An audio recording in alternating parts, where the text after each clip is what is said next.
Okay, guys, here we go. Round two with Alexza. Thank you guys for being here. Sorry, Charmaine, I only seen that you were live a few minutes ago, but Alexa's time was at this time.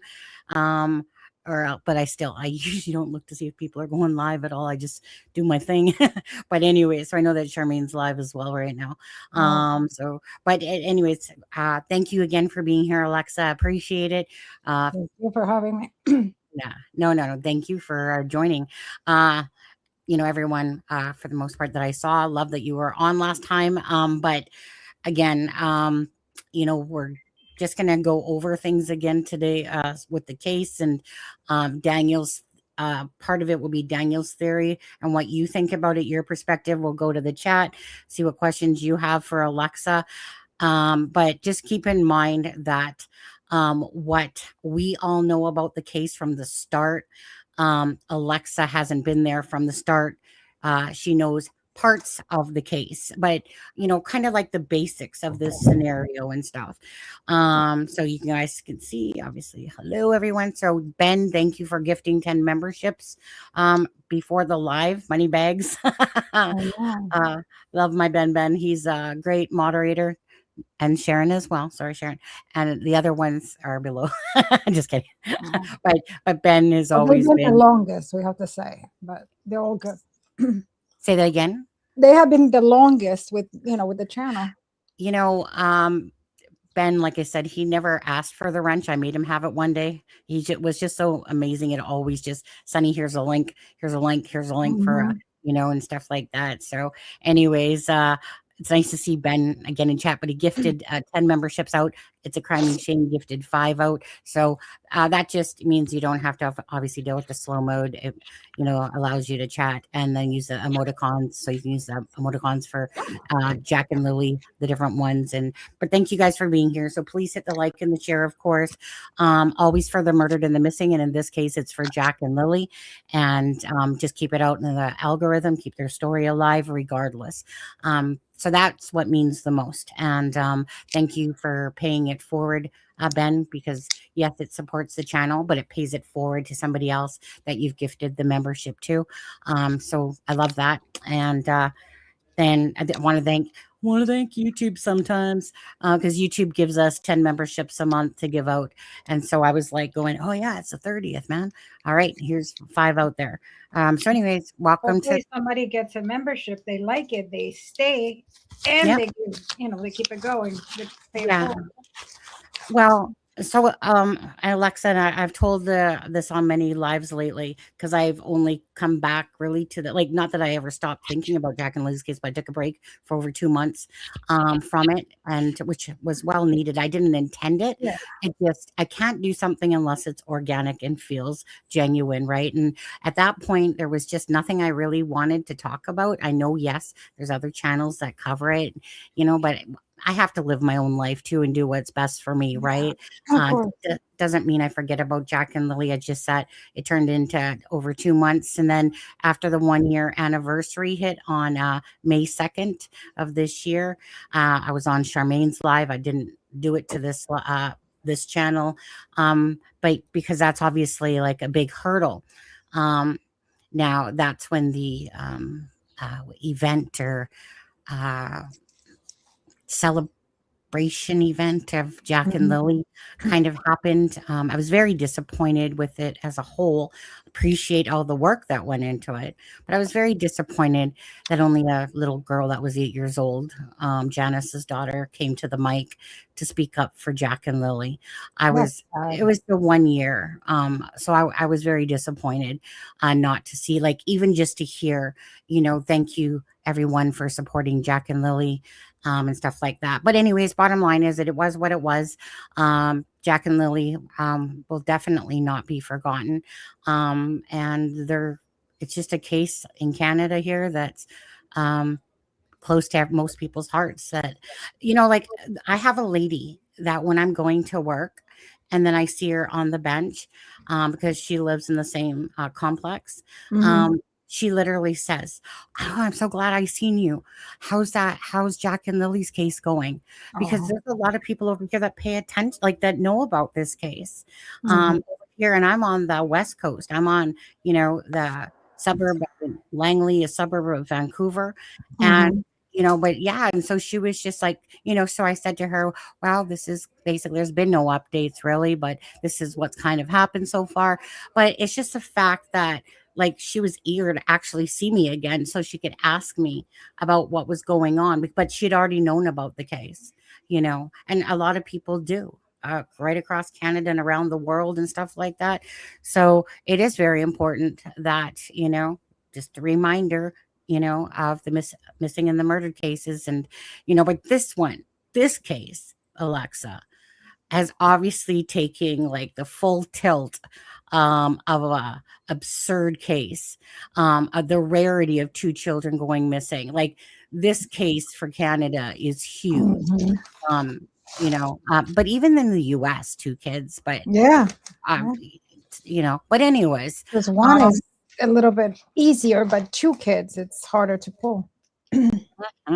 so you guys, sorry about this, but before we get started, so Alexza, just again, credentials for people that Mhm. have not seen you. So I'm a former crime and intelligence behavior analyst. I used to do crime scenes, suspect interrogation, body language. I did data analysis. I was very heavy on data analysis, basically preventing crime. Basically, study psychopaths, study serial killers, and study patterns that would help us. So when we would see a crime scene, we will identify, let's say they posed or whatever, we would identify patterns from other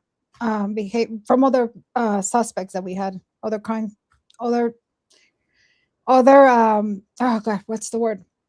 Serial killers that we study, and anything basically. So that was my main thing that I did. That was 16 years ago. Well, now more 18, but I did it for 16 years. So that's basically what I did. What people call it profiling, but it's a little bit of everything. So we did a little bit of data, we did a little bit of studying, and my favorite was always interaction. Like, study, when I was talking to the suspects, study their mannerisms, were they telling the truth, what not, that was my favorite part. So that's basically my main thing that I did. Okay. And just before we ask Grey Wolf's question, Mhm. just from your knowledge of this case of Jack and Lily Sullivan missing, two children, um, just again, your takeaway on what would your, you know, gut instinct or For this whatever you case, want to, but I pardon me. always tell you, like, kids don't go missing. Something happened to these kids, because people and kids do not go missing. So something did something to these children to disappear them. So usually we look at the families, because most, like 80% of the times, is the family, and then we have like 10%, you know, relatives, and then we have like 5% of people that are, you know. But in this case, for what I see, I believe this is an inside job. There's no way. I mean, this is a remote area. Two people go missing. I mean, two little kids go missing. I personally believe that this is an inside job, that the family had something to do with the disappearance. Whether Daniel did something, or in Malaya, I don't know. But I do think that one knows what the other one did. I think they both do. But probably one was more of the instigator and the other one was the follower. The other one couldn't do anything. So the other one's involved. But that would be my take on this. Okay. Thanks, Alexa. And any other thing you want to add, feel free to give Okay. your input. But Grey Wolf says, question, Alexa, is MBM, which is Malaya Brooks Murray, is her silence disturbing? So we've gone over that. You Yes, it like said you've is. watched the interviews. Because Um, like I said before, usually the police, when you're doing a case like this, especially one that takes a lot of attention for the media, the police ask one person of the family to be the main spokesperson, they call it. And they usually want their mothers, because the mothers are the ones that they can plead, if somebody knows information, bring my kids, everybody relates to a mother. You see a mother and you can be the coldest as heart. Even serial killers, they always worry about their mothers. So that's why police like to have the mothers as the main spokesperson. So the fact that in this case the mother is not saying anything. And I understand sometimes you don't want to be a public figure. I understand, because it takes a lot to be a public, step into the limelight, and everybody's going to start digging your past. And I get it. I understand. But in this case, for what I've seen, study, and as a mom myself, I cannot say, why is she not coming out? And if she doesn't want to come out herself, why doesn't she get a spokesperson? Why doesn't she get a lawyer and just, do, press releases once in a while, update the people, how is she doing? We want to know, how is she doing? How is she feeling? How is she coping? And we have nothing. So that's very weird. Well, Cheryl, really weird. So Cheryl, most of the people hadn't spoken or seen Malaya in a couple of years since meeting Daniel. Family members very infrequently. It was like basically pushed everyone away. Cheryl ended up, apparently Shelby was closer to Malaya, and Cheryl is Shelby's sister. But Cheryl ended up kind of taking it on the role of the spokesperson for Malaya. But to be honest with you, I don't want to hear from Cheryl. I want to hear from the mother. And no offense to Cheryl, but it is, honestly, now I just can't comprehend it either. Your two children are missing, and you're not being a voice on your social media. I'm pretty sure that the news isn't rejecting her for her story, because everyone wants to hear from the actual mother, and these are her two children. So that's just a undertaking that you would take on. I don't care if you don't want the spotlight. It's not about you. It's about your children, that you're asking people to help you find your children. And yet, what are you doing out publicly? So that's my beef. I have a big beef with this, because as a mother, I would never, ever have someone speak for me. But I get it. But you know what? It's got a bad look, especially since it's been because not even one interview. Because I understand you don't want to be on the spotlight, but one interview, one message, record the message. Well, that letter, correct. Record it then, right? No one wants to hear somebody else. That letter, I read it again. To me, I don't know why, but I just don't think that came from her. I think somebody else maybe helped her write it. I don't think it's her that she wrote it herself 100%. I think that letter was a compilation of a couple people writing it, what people wanted to hear or what sounded better. But I don't think that was a heart-to-heart letter. Malaya, that's my personal take. Yeah. And again, like it's hard, because she's basically saying that I'm basically doing nothing but searching for my children, and I want you guys to keep on searching for my children. And you're like, but what are you truly doing for your children? You're not going to the news. You're not using your social media. You're having someone else speak for you. And like at the end of the day, regardless of involvement or non-involvement, definitely never what I would ever do if two children of mine were missing. And just the perception to the public is horrible. When it comes off as someone that's saying, hey, help search for my children, but I'm not going to do, I can't wrap my head around that type of thinking, because I deem it as selfish. Your children are missing, voice record your message, give some heart to it, give some genuineness to this portrayal of this letter. Don't show up at a search a year later where, did you have to be convinced to be there just for public perception? Like it just doesn't look good at all. And that's my biggest beef about this whole thing. She didn't want more questions asked, and I'm like, but you keep saying that you want people to help you, but then you don't want to answer any more questions. Anyway, so bottom line is Grey Wolf, Alexa, actually, I'll let you continue just quickly with Malay on that one, and we'll get her stuff out of the way. Malaya's interview. You felt, remind everyone how you felt about. I didn't feel it. I mean, that she was genuine. I didn't feel, obviously everybody reacts differently. There's not one way of, reacting, saying that this is better than the other. But usually, I just didn't like the disassociation that she did. There's no emotion. There's really no emotion in her words. And when you start thinking and saying, I remember one thing that really caught my eye, that she said, last time I saw them, I want them almost like I want them back in my bed. And just in there, you would think that there would be emotion. And it's almost like she stops, she takes a deep breath, swallows, because you can see her trachea moving. And it's almost like she wanted to cry, but she didn't cry. And then she goes on. Very bizarre, like almost like it was, like trying to get emotional, but she couldn't get emotional, and rehearsed. I didn't find this organic.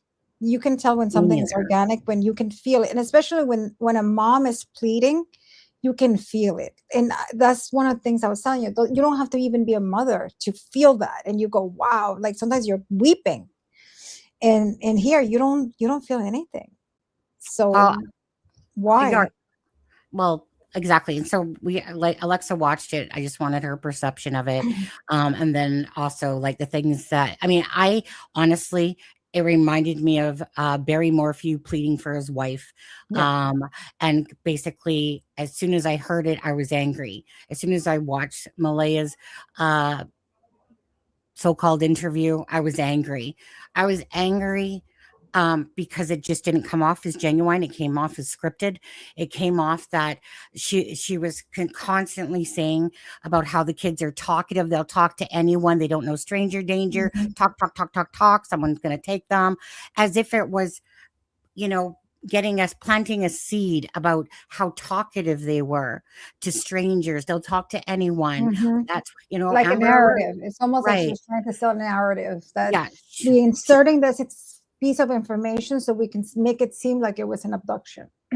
She never said their name once, and there's no interviewer alive that's going to edit out her literally saying Jack and Lily's name. Mm-hmm. She didn't say it. She liked the way she said about Daniel as well. That's what I tell you, this association. They don't even Daniel always says the children. Yeah. And why not, even though they were the stepkid, but not white like Jack and Lily. He says them sometimes, but most of the time he's like the children. And I just find that fascinating. Like, why not? Why are you trying to put that difference? I think I told you this, and I'll say it again. My biggest thing that I was just so stunned by, that no mother would ever say, was, well, it's sunny out today. I just hope that they're warm. Mm. What the fuck? Yeah. Can I answer one question here? Somebody said emotions can be frozen when in mental health stress. Yes, it's true. And like, this is what I said. Everybody reacts differently. But the thing is, your body language, it's going to be one. Everybody, when you're sad, you can see, it's like the universal language. When somebody's sad, you can see it in their, what sadness looks like without people crying, you just see somebody, especially if you know them, you go, okay. Same thing when they're happy, same thing. So there's little things that we look at the body language that they don't have to say anything. And we go, okay, that person is grieving. That person is this person is that. And in her case, I think it was rehearsed. I don't see any emotion. I couldn't connect. And it's true. There are people that you don't have to be crying to make it believable, because some people cry.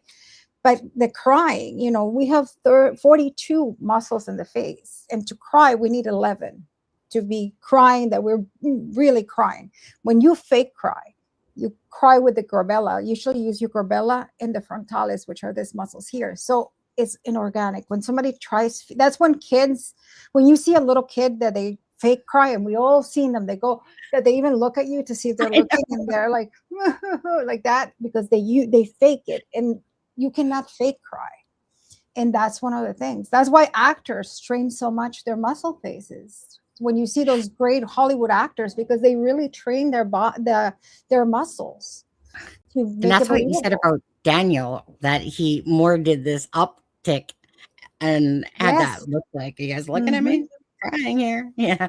Yeah. Do you still feel that same way? Like, because so I wanted to ask you this, and I'll come back to you, Justice, for Jack and Lily. I wanted Mhm. to ask you that if, so Daniel, if when his interviews are played in a row, he says the same thing. I checked every culvert, every dirt road, whatever else he said, but it was the same words exactly in each interview.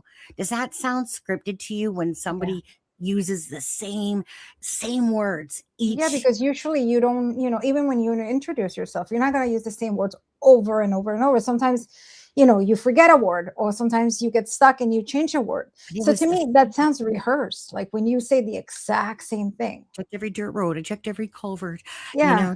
and In it the was same thing, I was screaming, my voice, I was almost without voice. Like, yeah. why are we saying that again if you already said it?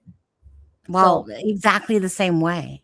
And mhm. so when whatchamacallit, my bad here, when Hunter S. True Crime, kind of like put the videos together, their interviews at the start of it, it's like each interview he's saying the exact same thing. And I'm just like, again, to somebody just listening to it, you're like, red flag, red flag, red flag, because it's just, when people are doing something organically, a little, maybe a few words change up, but it was like the same words being used as if it was scripted in his brain to say it just like that. Is how I took it. Could be wrong. Yeah. Anyways, And I mean, even if you're not guilty, the actions you're using is making you look guilty and it's making you look bad. yeah. So, Justice for Jack and Lily says, Alexza, do you think that the case will be solved? And do you think that we will get Jack and Lily back unalived or not? I, God, I hate being like I this. know. To I be know. honest with you, I think they unalive them. I don't think we're gonna see them again. I'm sorry to say that. I hate being that blunt, but this is what my training tells me. Usually this is what happens. Usually if you don't find children within 48 hours, most likely they have been unalive, or there have been cases that they haven't been like that, like Amanda Knox, if you remember, she stayed how many years.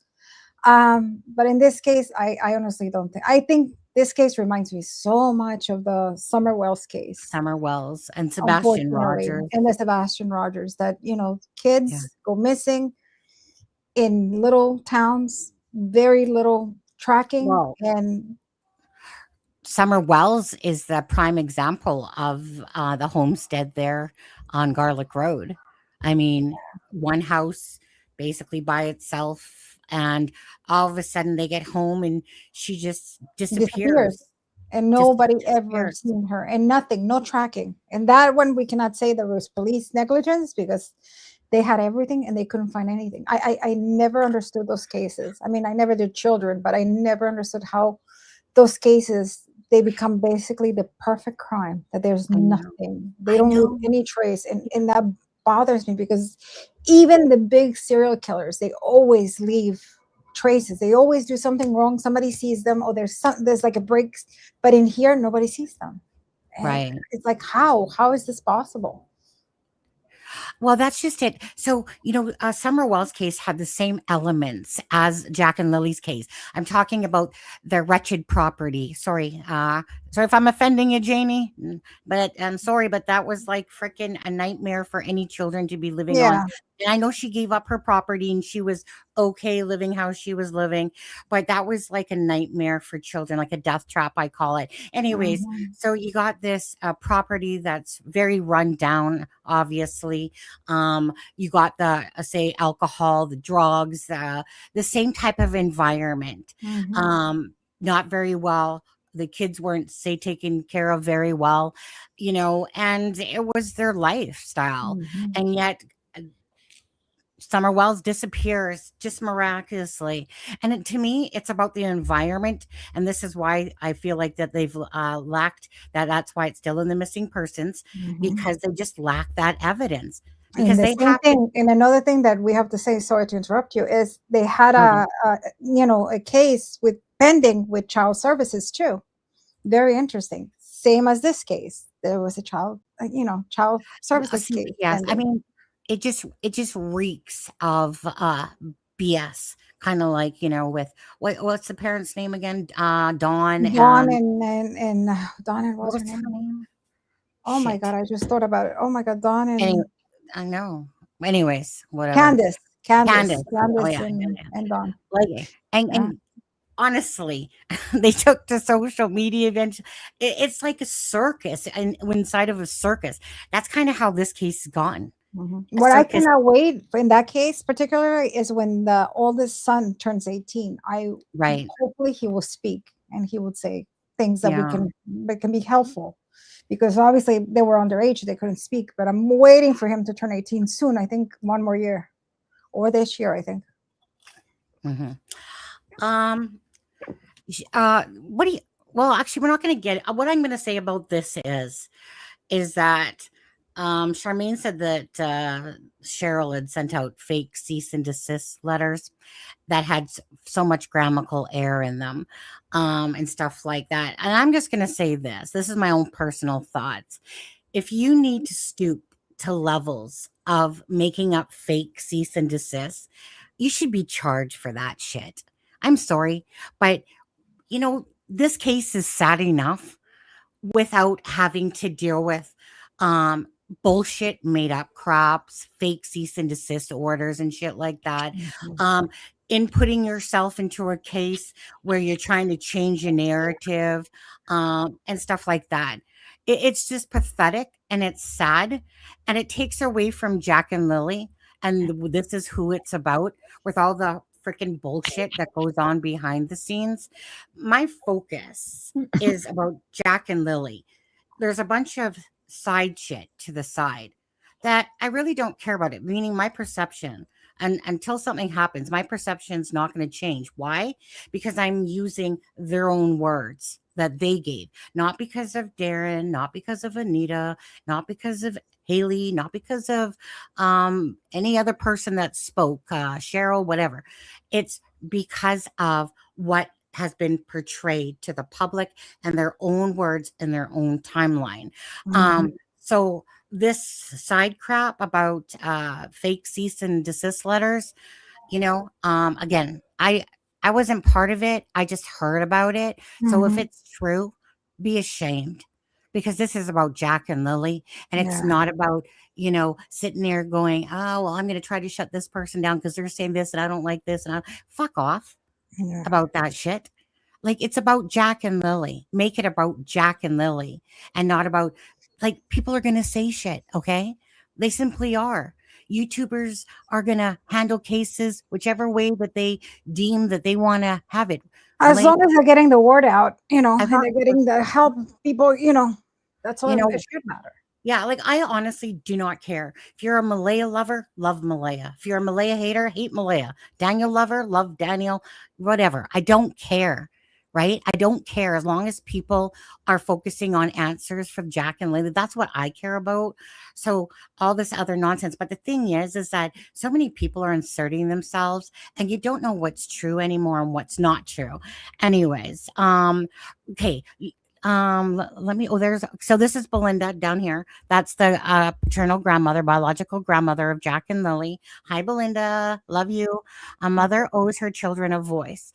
Lily and Jack are gone. I'm sorry, but Malaya definitely owes her children a voice to be heard, a face to be seen. She was their mother. Yes. 100%. I could not say it better. And that's our opinions. But, are we wrong? Like, people do the most absurd shit. I get that. But you know what? Are we wrong that a mother should be out there fighting for her two children? Why do we have to look at Daniel freaking do all these interviews and, whatever his reasons are for it and stuff like that? But why aren't we seeing, like, it's strange, right? A stepfather is like, whatever guys. He's almost like stepping up more than she is, in a way. Right. But that's only if you believe in what Daniel's doing and the reasons he's doing it for. Yeah. Or is it that he's trying to cover his tracks? Or is it that he's trying to, set the narrative of, what he did on his involvement? Right. So by being present, by saying, hey, I'm not guilty, look at me. So once you don't trust someone, in my real life, if I find out that you lied to me and I find out, I'm not going to trust you anymore. So with Daniel, he lost his trust in the believability factor Anita's lost her trust in the believability factor, because again, right? All you want is just the genuineness of someone talking about Jack and Lily that's actually being truthful about, the information. And so, Anita's out there, just voicing, like, there's some stuff, that must be true in a little bit of what she's saying, a lot of. But then she starts adding a bunch of side bullshit to it all, accusing people, accusing Malay and Daniel of the murder. No, can't do that. Okay. You want to get slandered against your ass?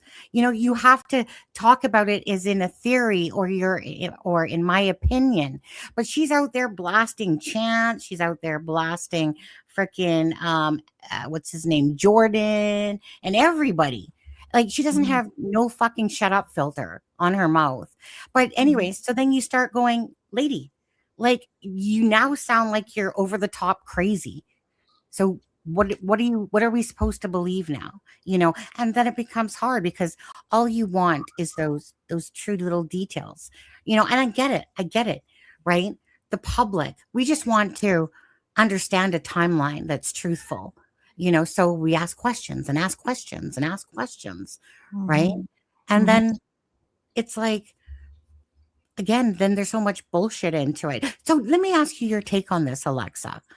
This case has turned into an almighty circus, not unlike other big cases out there, but this is Canada. I mean, most cases turn out like that, but especially when the media gets in, and the bigger it gets, the more circus gets. So, in your opinion, do you believe the people on the property are not telling the truth, and that's why the reward hasn't been collected? There's been no sightings of Jack and Lily. Nobody's turned on. I don't know if the grandma, what's her name? The one who lived. Jamie. Yeah, Jamie. I don't think she, the thing is, when a case like this, when something happens or somebody unalives something or somebody, you're not going to tell everybody, because the more people know, the more probabilities that somebody's going to say something, they're going to slip, and it's going to become. So I don't think everybody in that property knows what really happened. I don't think she does. I do believe the two people that were in the house, I do believe they know. So I think Daniel and Malaya do know what happened to those children. I think the grandma, maybe she did not know. Can I ask Belinda a question? When Sure. was the last time Belinda saw the kids? Do you know? Oh, Belinda, if you can put it in chat. I just want to know, when was the last time you saw them? Because you know how in the interview that Malaya said that the kids were very friendly. I just wanted to ask her, do you think, in your opinion, were the kids that friendly? Because I mean, usually kids that age are not that friendly. It was about 16 months prior to the disappearance, but I'll let Belinda answer in the chat. So that would be interesting what she has to say, because I don't know. To me, that doesn't seem very credible that the kids were that friendly, because usually kids that age are not very friendly, especially with strangers. What if they were possible autism? That's another thing. When the possible autism is even less, because they don't like, they have that social cue, right? Yeah. So that's even worse. I didn't want to say that, but that's even less likely, unless they know each other. 18 months before they went missing. Okay, 18. And Belinda, do you think, in your opinion, the kids would have been friendly to speak to anyone? I don't think so, but I could be wrong. But I don't think so. And especially if there's something there. Alexza, if Daniel is guilty, why do you think he's always coming up on lives? Well, a narrative, I mean, two things. People like the limelight. Some people like the limelight, and doesn't matter how they get there. They like the attention. Some people like the attention, and now he's getting attention. Maybe he never got attention. Now he's getting attention. And number two is to sell a narrative. That could be a way of, that's the best way. So he doesn't look guilty, because he's looking and hearing that by not coming out, he's going to look guilty, like Malaya is. So let's do the opposite and let's show up. But just because you show up doesn't mean that you're telling the truth. So I'm not saying he's lying, but I'm just saying that just showing up doesn't mean you're telling the truth. Right. Because there's just so many things that he has over talked and told us. And it's almost like someone, it just reminds me of someone who thinks that they're ahead of the game and they're giving us answers. Um, in a sense, it's like the blanket, like him telling us that his DNA obviously is going to be on the blanket. Well, no fuck, that is going to be on there, or telling us about the police officer, the sergeant with the dog narc that said that he didn't believe the Thursday, that there wasn't enough details, that he believed that they did that he did something to them on Thursday night. Again, but he's telling us that. But this is where I I'm going to wouldn't ask, have said that to anyone. I would have right? said, no way. I would have said that. Well, I that's would have just filtered it. that out. But this is where I think that Daniel, so versus us watching him, we're not all fucking idiots. We're just not. But I think that he thinks that he can say that so that he's ahead of the game by letting us know, like, hey, look, why would I tell you this stuff? Why would I be out searching for Jack and Lily? Why would I be doing all this stuff?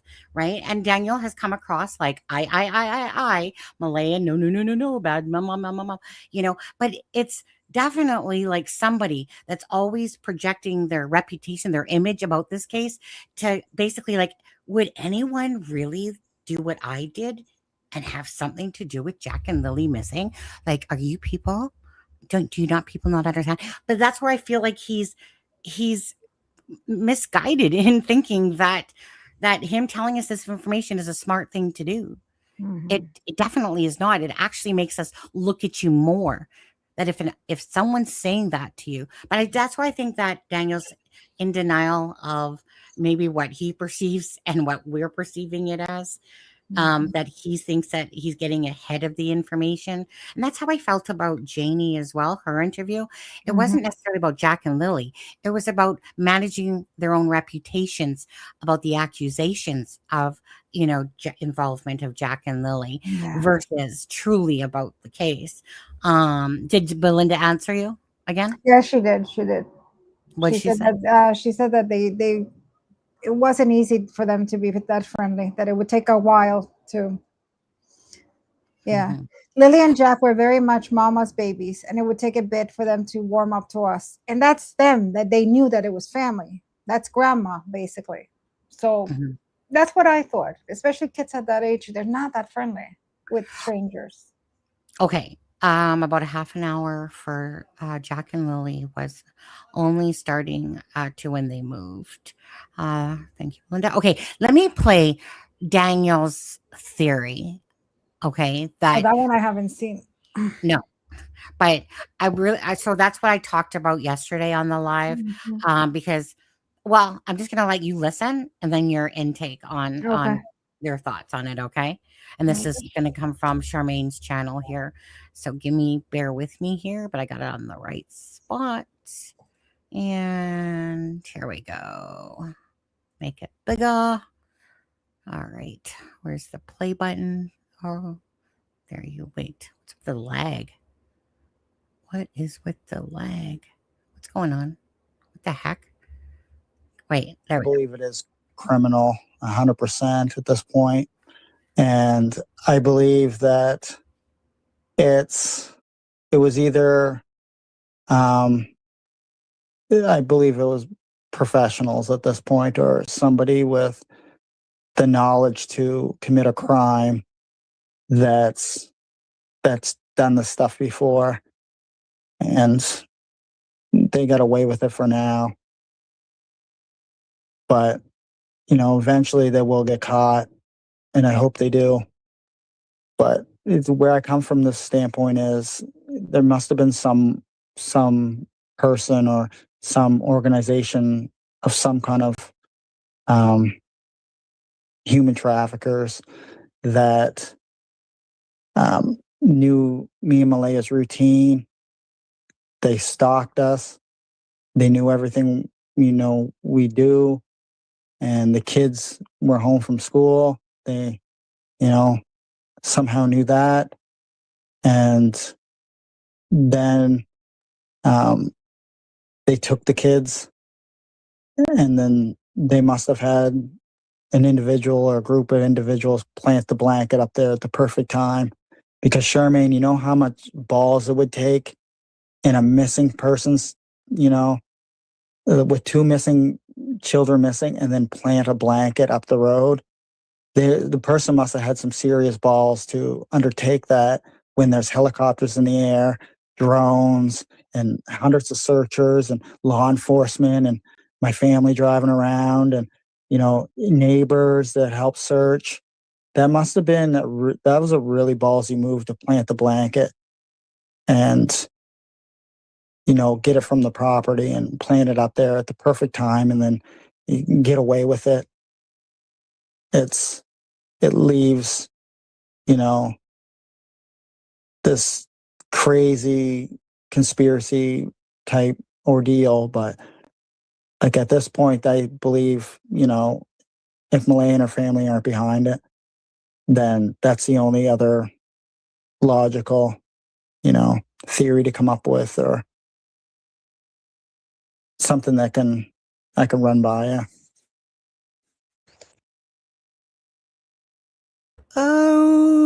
Okay, then. What's your thoughts? Oof. Okay, professionals or an organization that kidnaps children. First of all, I don't want to be rude, because I think my children are the best children in the world, and of course everybody wants them, but that's not the truth. Nobody wants them. But anyway, why were you kids so special? Why is it that traffickers that can go to a city that is easier to kidnap 2 children, why are they going to go through all this? One thing that caught my eye is first he says, oh, they were professionals, this is why they didn't get caught. But then he says, I hope one day, but I know they're going to get caught. So which one is it? Are they professionals or not? One.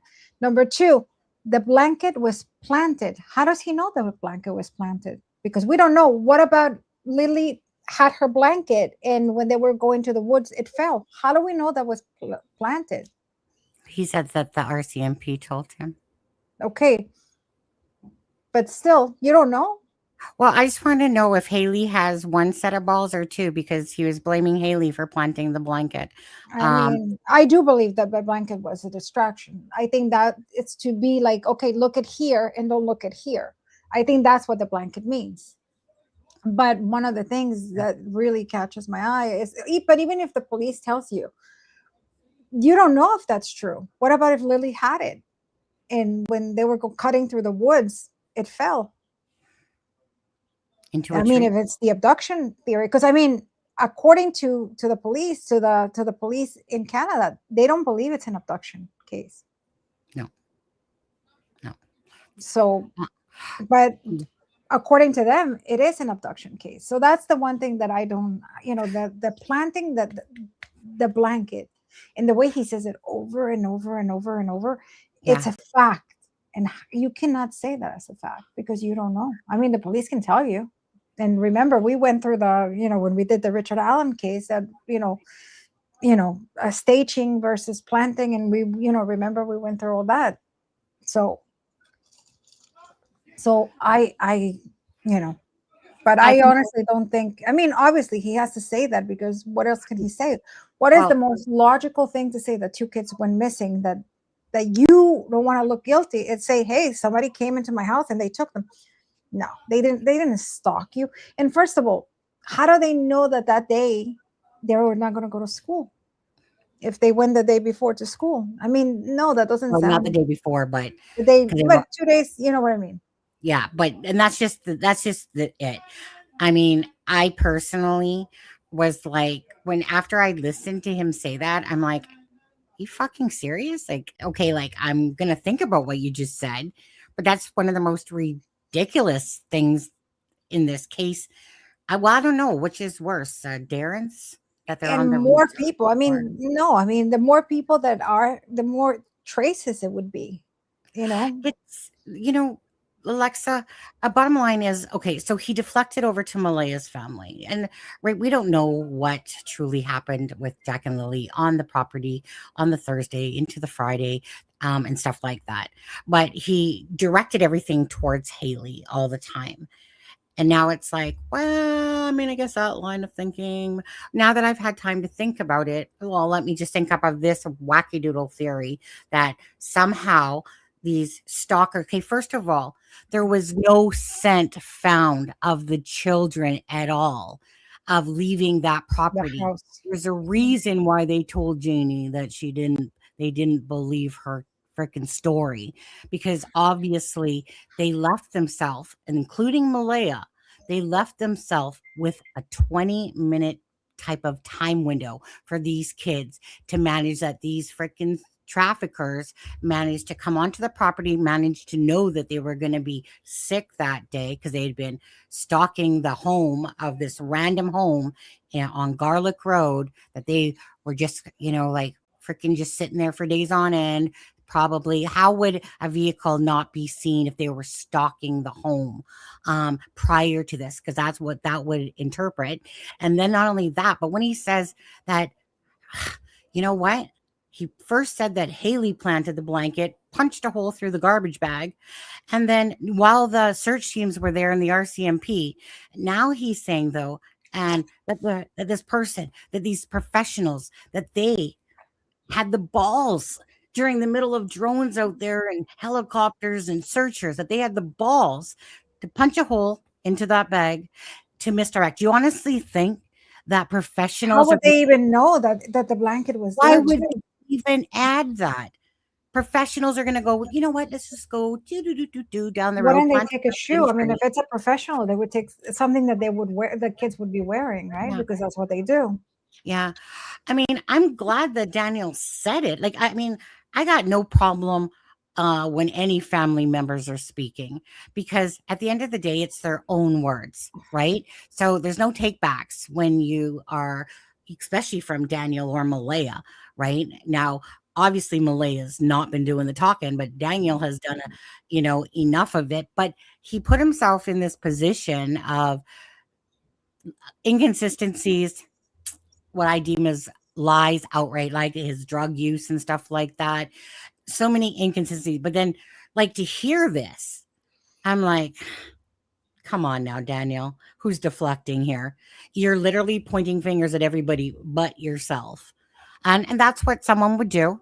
Obviously, if they're trying to distract from themselves, is to look at this.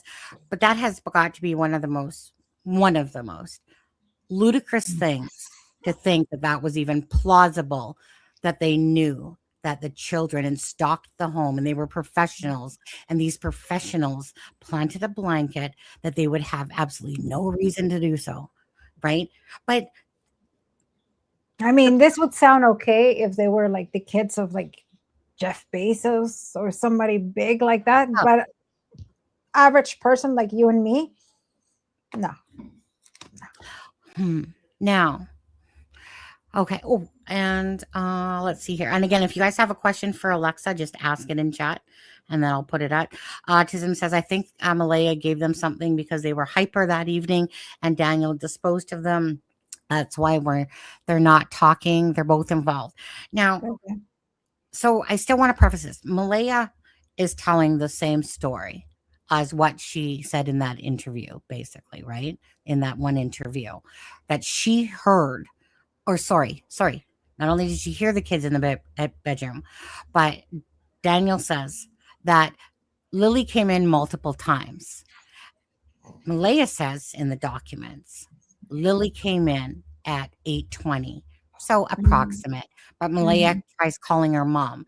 Now we're hearing from Shanann's channel that Daniel took Malaya's phone and called Cindy as part of the, I don't know, it's part of the setup plan, I suppose.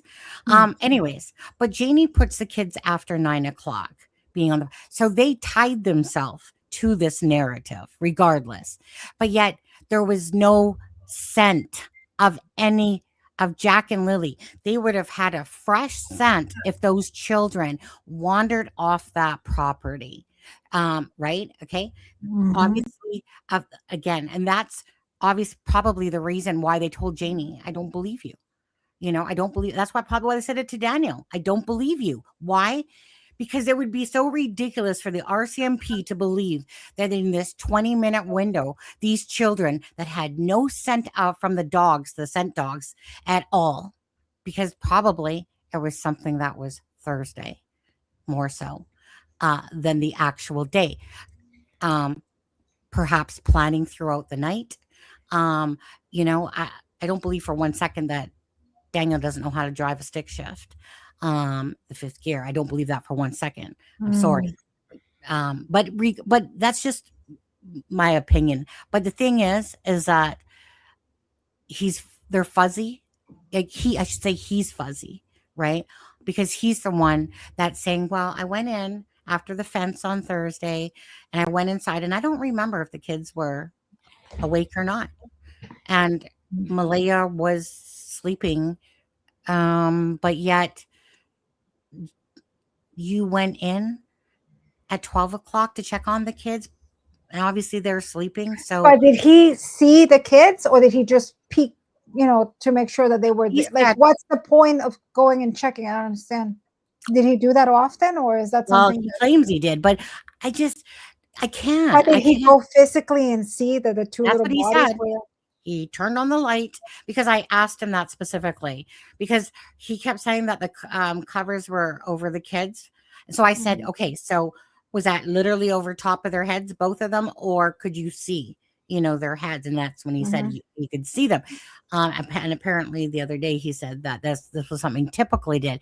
But again, it's like this memory lapse. So either you, like we talked about, you don't forget when something serious happens in your life. You don't forget, gee, did I see Jack and Lily? Were they awake? Was Malaya awake? Gee, I don't know. But I can remember that I turned on the lights and Malaya was sleeping and I did check on Jack and Lily. So were they awake or weren't they awake when you came in? When you're talking about the first time.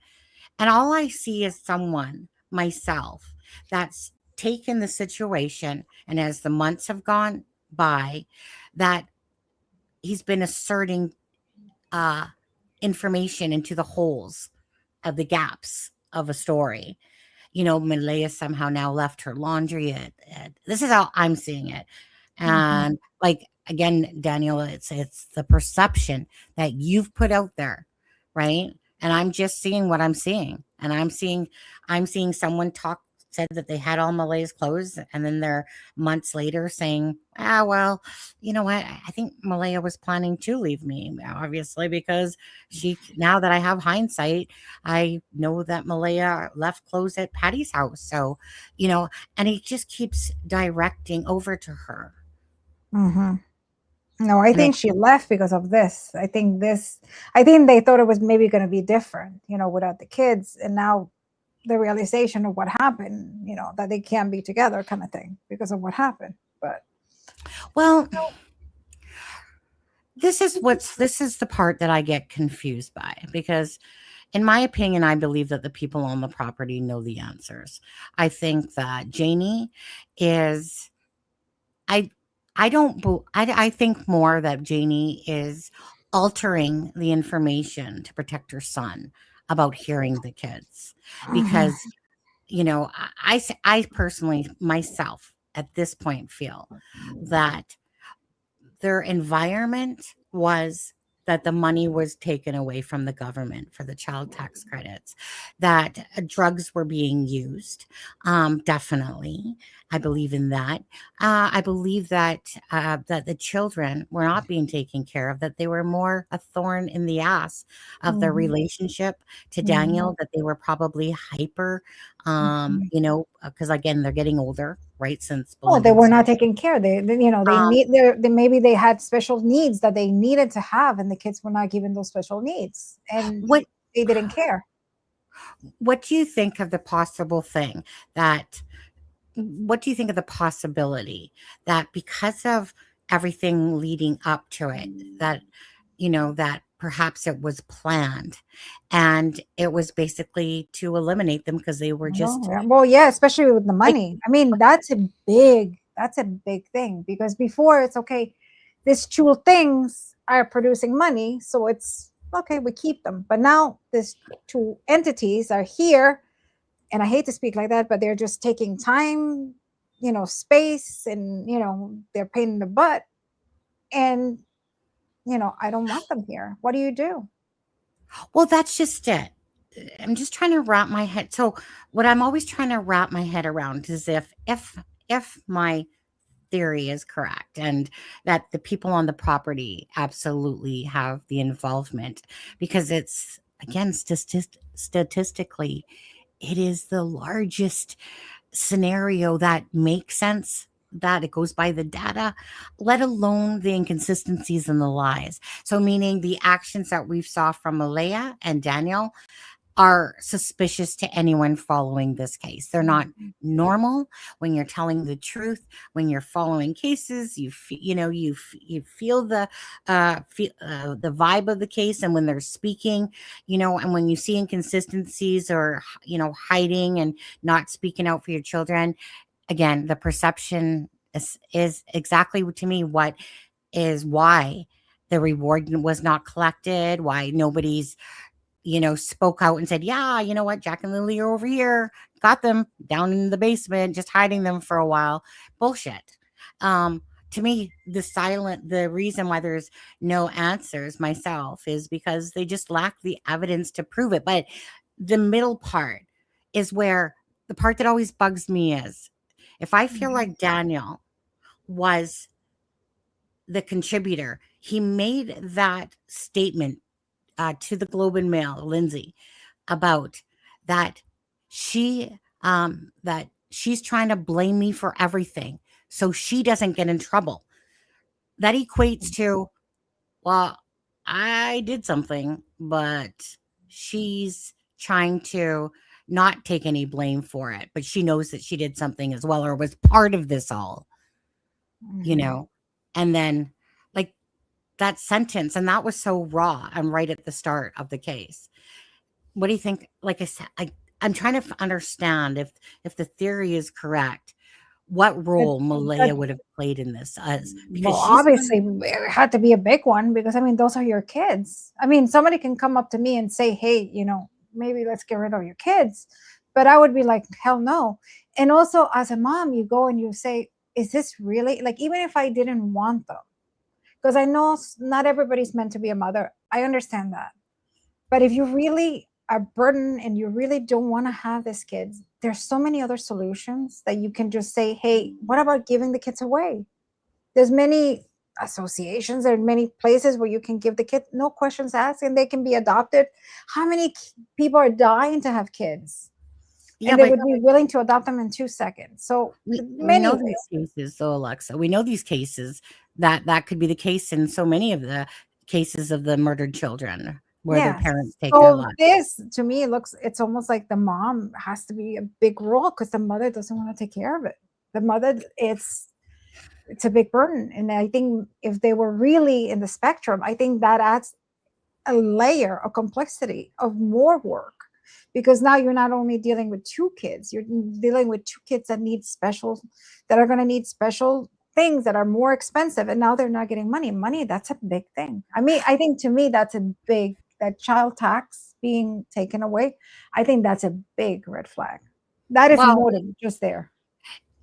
The fact that she says that she saw Lily, just like Janie, you're stuck to those words, of saying that, because you doubled down on that. You heard the kids, right? Which equates at after 9 o'clock. So you honestly think that between Malaya and Daniel claiming that they saw Lily that morning, and Daniel a couple of times, and then when I asked Daniel, I was like, well, so Malaya saw them once. You guys are in the same bed. You're saying that Lily came in multiple times, Daniel. There's no way that. Why didn't Malaya ever say that? Why never did she say that in an interview? Instead, she says, that she heard them. Right. So she heard them play outside, right? That's what she said. No, she didn't say she heard them play outside. She said but that was after the fact. Right. Basically, that Janie had told her, because that's the only other person on the property that could have said that. But anyways, no. So it was the fact that never did she say, like, Well, besides in the documents, never did she say before that. Well, you know, I saw Lily come in the room, so I know she was alive then. Like, meaning she never even said that in the interview. Like, I can't see why So that let they me would ask you a not put that question. in there. So who put them to bed that night? Malaya. Malaya. So you put your, what time did she put the children supposedly to sleep? Well, time changed, so somewhere between 9:30 and 10 now, apparently, according to their words in the document. And that was the last time apparently she saw them. Well, yeah, for her. No. Lily Came She into the room. came into the room at 8:20. So Oh, but that was 8:20, but then they in the get put morning, in bed at 9:20 or 10:30, whatever. And then she doesn't see her anymore. she sees Lily in the morning at 8:20. Oh, at 8:20 in the morning. I'm sorry. Yeah, I'm sorry. yeah. Sorry. And so Oh, now, so she sees, okay, I did not know that. So she yeah, sees the little one, Lily, in the morning Lily.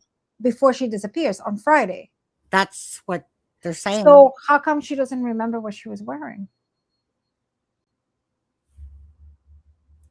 Because I mean, like, I'm telling you, like, my children are teenagers, and I still put their underwear and I still put the stuff when they go to school. I can tell you when they change underwear. Like, I put a blue underwear for one and red for the other one. They're gonna kill me that I'm saying this in public. So if I see that they come home and then in the dirty clothes I see a black underwear, I know that they changed. And these are older kids, so why wouldn't you know with little kids? You know what I mean? That's I'll come to Belinda's question in 1 second, but I mean, it just goes with all the bullshit. I'm sorry, but in a 20-minute window, these children disappear. They do everything. Janie doesn't go into town. The kids who don't normally go into the property unsupervised now decide to open up a door. Daniel says it takes both of them to shut the door. So not only did they open the door, disobey every rule that and they morning, closed it. I mean, what kid and then is they gonna close it. open a door and then close it? Please, that makes no Yeah. sense. You know what? This all just reminds me of, we got amnesia, we have sleep, bunch of sleep talk going on. This all just reminds me myself of utter bullshit whenever you're watching other cases and they use these same ass excuses. Sliding back door that you didn't hear, that the kids managed to get out of it, managed to leave. Janie happened not to go with her brother that day. And it just sounds like a bunch of bull. So in the morning, so walk me through this. So in the morning, Sure. the kids wake up 8:20. By 8:20, shouldn't they have already had breakfast? Well, they were called in sick for school, and Daniel and Okay, but Malaya. still, I mean, so even if they're sick, don't you go and check, and you check their temperature, you check whether they want water?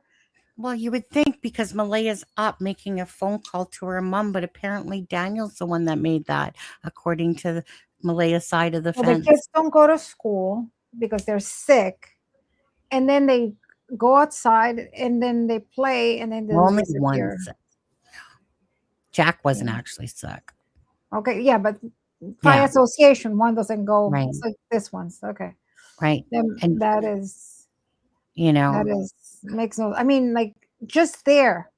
I'm sorry to be judgmental, but I mean, as a mom, I'm not. that is a little kid. You know, at that by 8:20, your child should have been already changed. You know, if they, you know, I should have been fed, especially if they're sick. Not if you're lazy. You know, you put them to watch TV, you know, that day they can, you know, snuggle, whatever. But I mean, exactly. Yeah, that's what it is. You know, I mean, I understand because being a parent, it's hard. Like sometimes you don't want to do things. Like today, I didn't want to cook. I'm tired of effing cooking every day. So today I said to my husband, please order something because I don't want to. And I know it's not the healthiest. I know it's not, but I said, please, because I don't want to cook. And I felt guilty then because I was like, oh God, you know, I should be cooking. But I get it. You know, being a mom, it's hard if you work, you know, whatever. But I mean, you decided to be a mom. Nobody made you be a mom. So that's your job, you know. And now you have their kids are here. You can't say no. I mean, I don't like waking up in the morning and giving them breakfast. I'm like, you can go get breakfast yourself. But you know what I mean? But I think some people are burdened by this, by having kids. And Well, I think that's what it is. Were the children a burden that were unwanted and removed? And that was a plan in motion.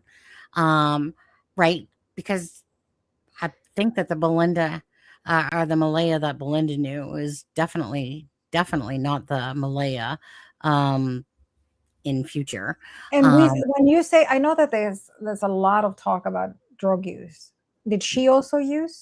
Or we know well, she used, or Daniel said something about a shatter pen, basically taught TCP or in a pen or something like that. Yeah, I think And I it's like asked him, like a vape. I think I've yeah, seen that. Mhm. but thing is, well, let's go to Belinda's question. She said, I would like to know if all children's laundry were done because my daughter and my sister saw a pile of dirty clothes blocking the hallway myself. I never noticed. So So on that's- Wednesday night, they took a bunch of garbage bags over to Patty's house, which is Malaya's grandmother. Um, basically, on Thursday the night. So bunch on of clothes. Wednesday, Bunch of clothes, yes, like to all do, clothes, yeah, like to the do clothes more. that didn't fit, or No, to wash the clothes because oh, to wash clothes. they didn't Okay. have washing ability on the property. So apparently there was like multiple bags. And they went and apparently they went from like 12 o'clock to 10 o'clock at night.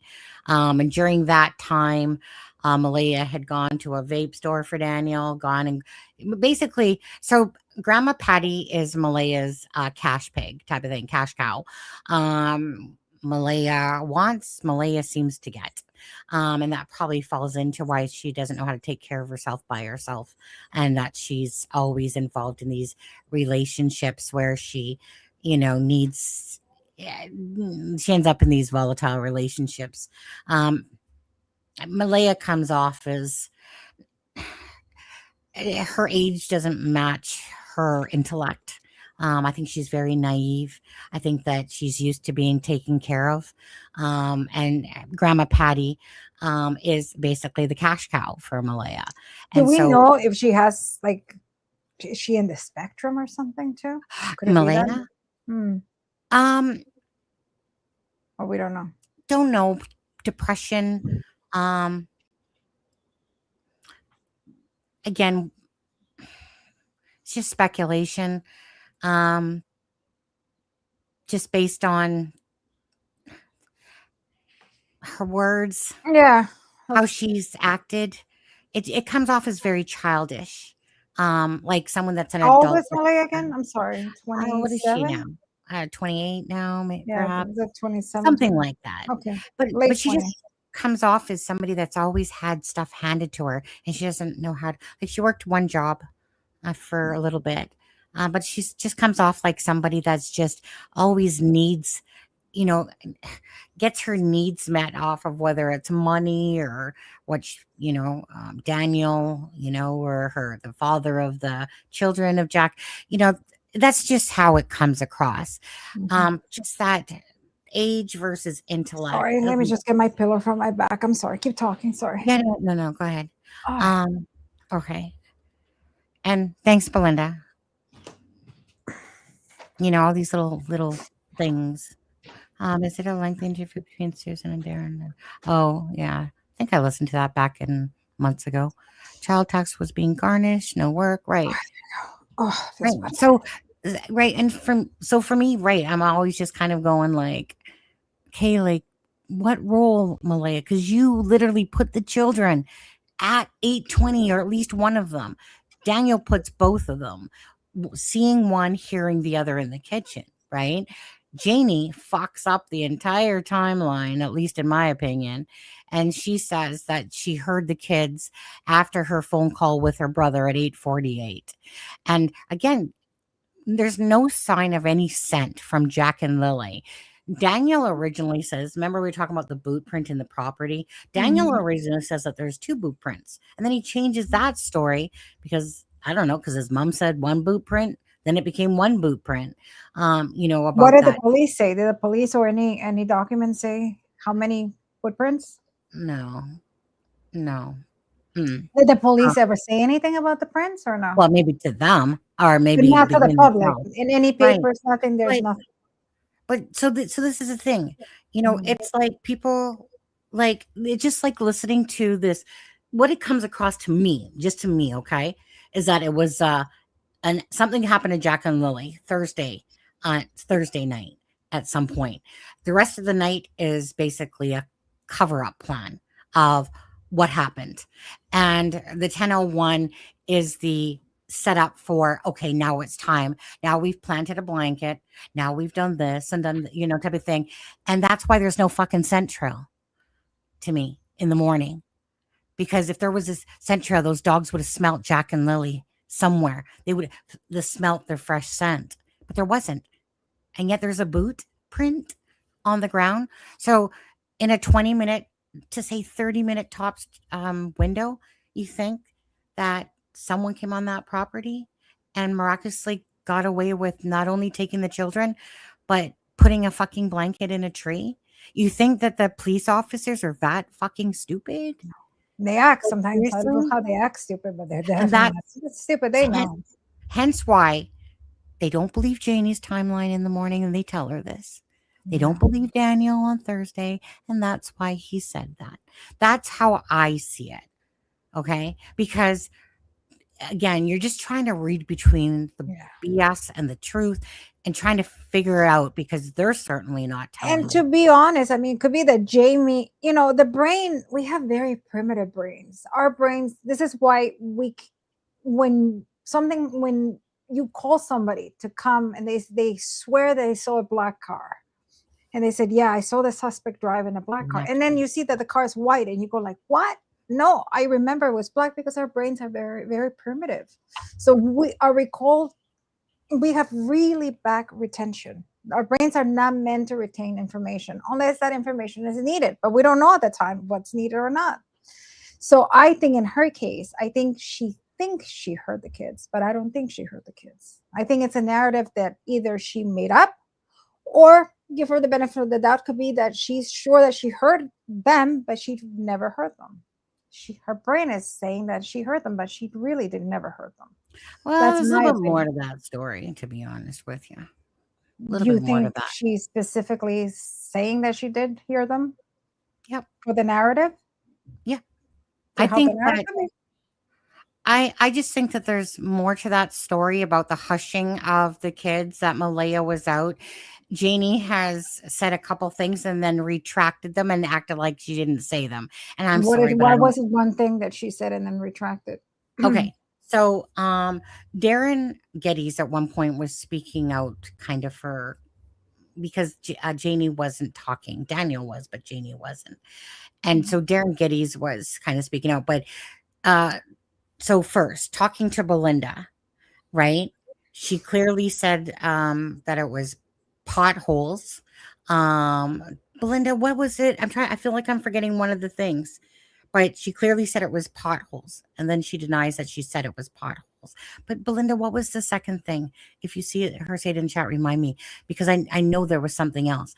And then the second thing was that Darren Geddes said that Janie had told him, because like I said, he's kind of being a spokesperson in a sense, that Janie heard Malaya hushing the kids, and that that morning, right, that she heard both Jack and Lily and Malaya hushing the kids.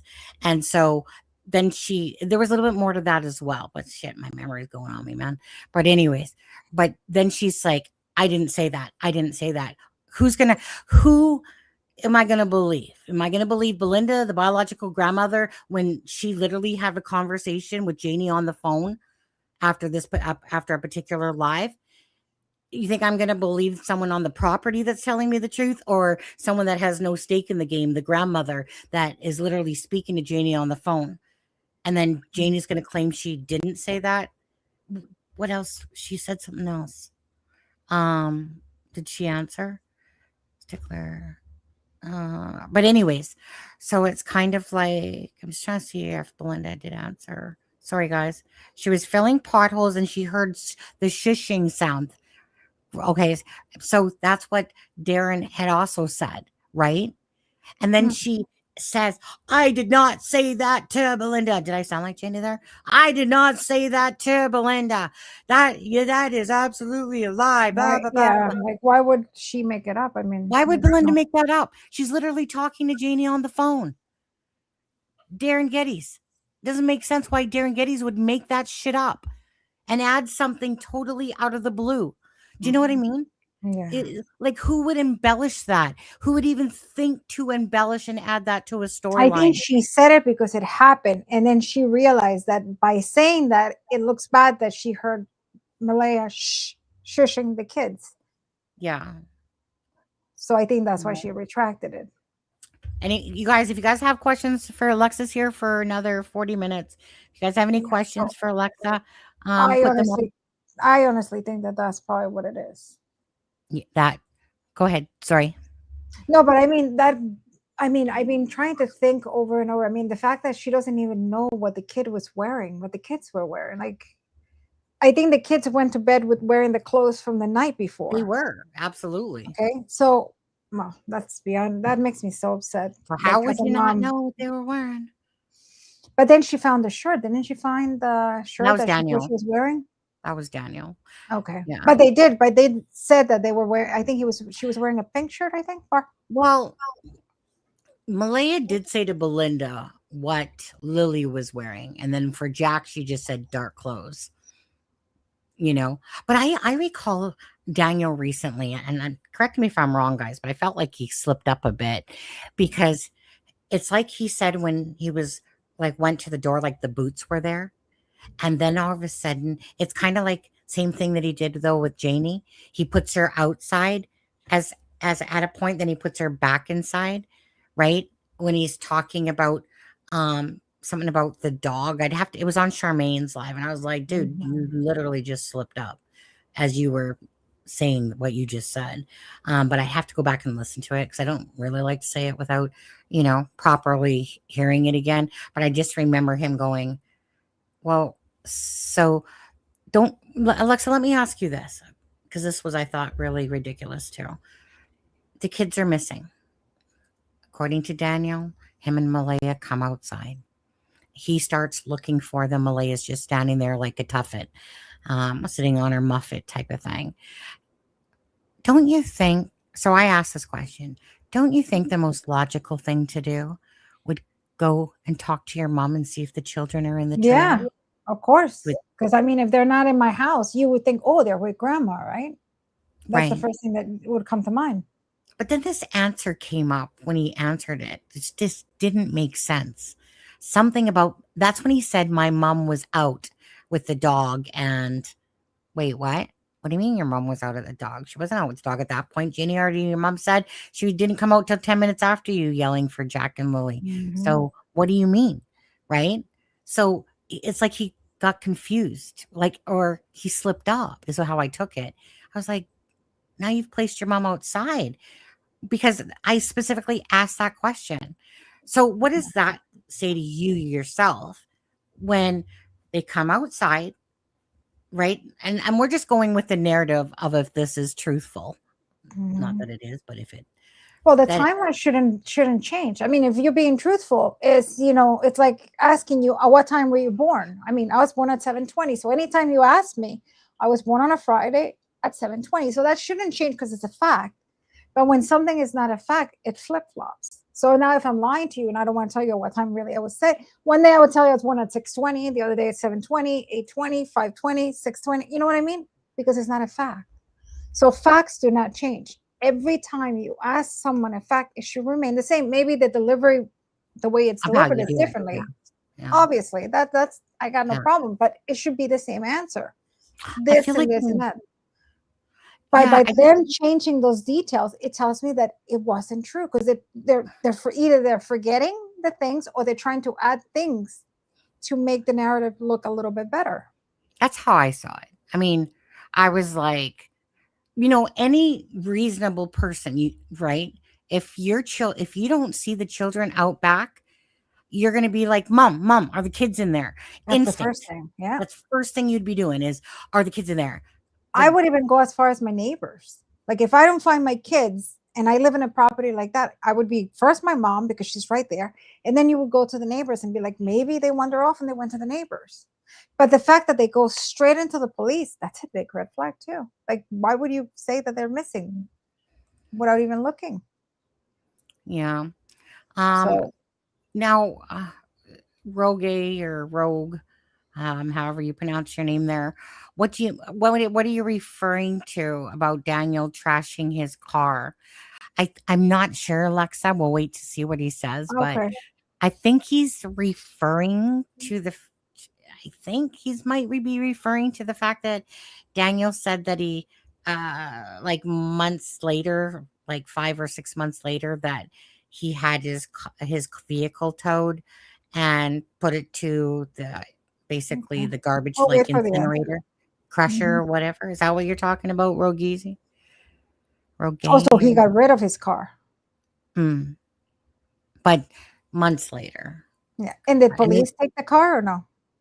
we don't honestly know exactly what happened with the That's cars. interesting that, anything. I mean, I always say anything has to do with a disappearance or a murder or Second here, anything you still try here. to keep. You don't get rid of it Hey, because you never Shannon. know when they're going to want it back.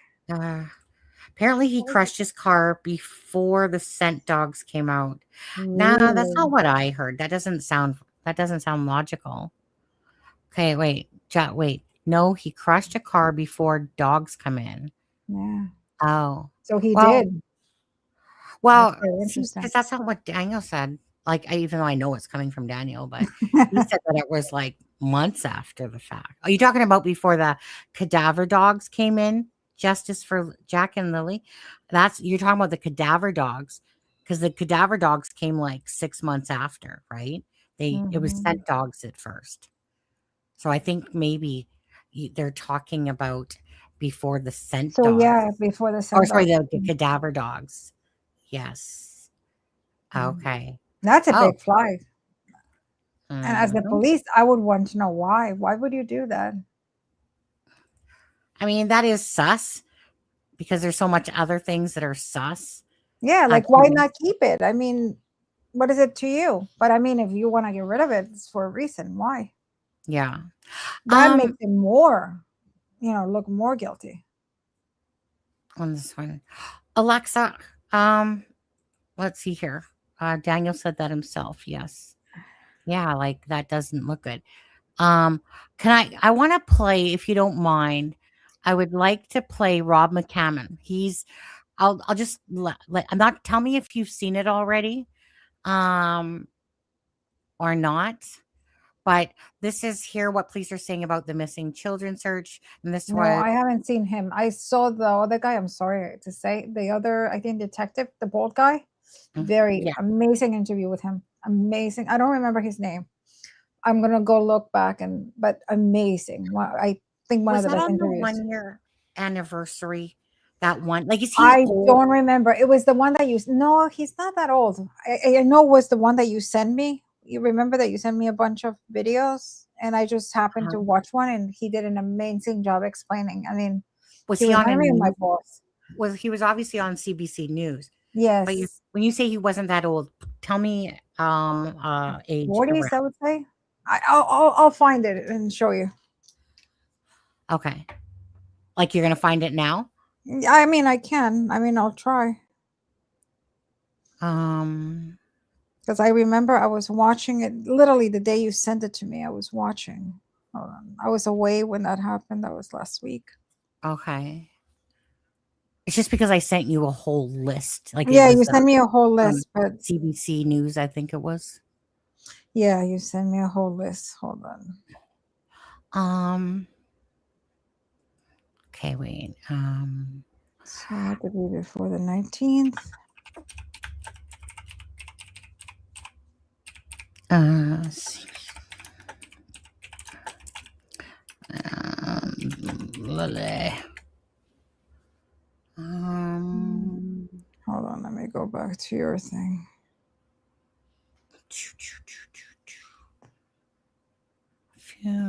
Few answers found a year after. God, we talk a lot. Jesus. Shit. God, I'm finding. Another Cheryl. Finding it interesting when he says he wouldn't be fair to him to say what he thinks happened, but instead has to go with the evidence. Does he mean he thinks he knows but can't prove it? Oh, come on. Hold on. Give me 1 second. I'll be right Yeah, back. yeah. And there, sorry, another Cheryl. I find it interesting when he says it wouldn't be fair to him to say what he thinks. Yeah, well, yeah, well, he did. Does he mean he thinks he knows but can't prove it? I think that Daniel feels that he's smarter than the average bear. Crushing his car totally suspicious during an investigation. We're having a storm here. I love it. 1 second here. Are you still?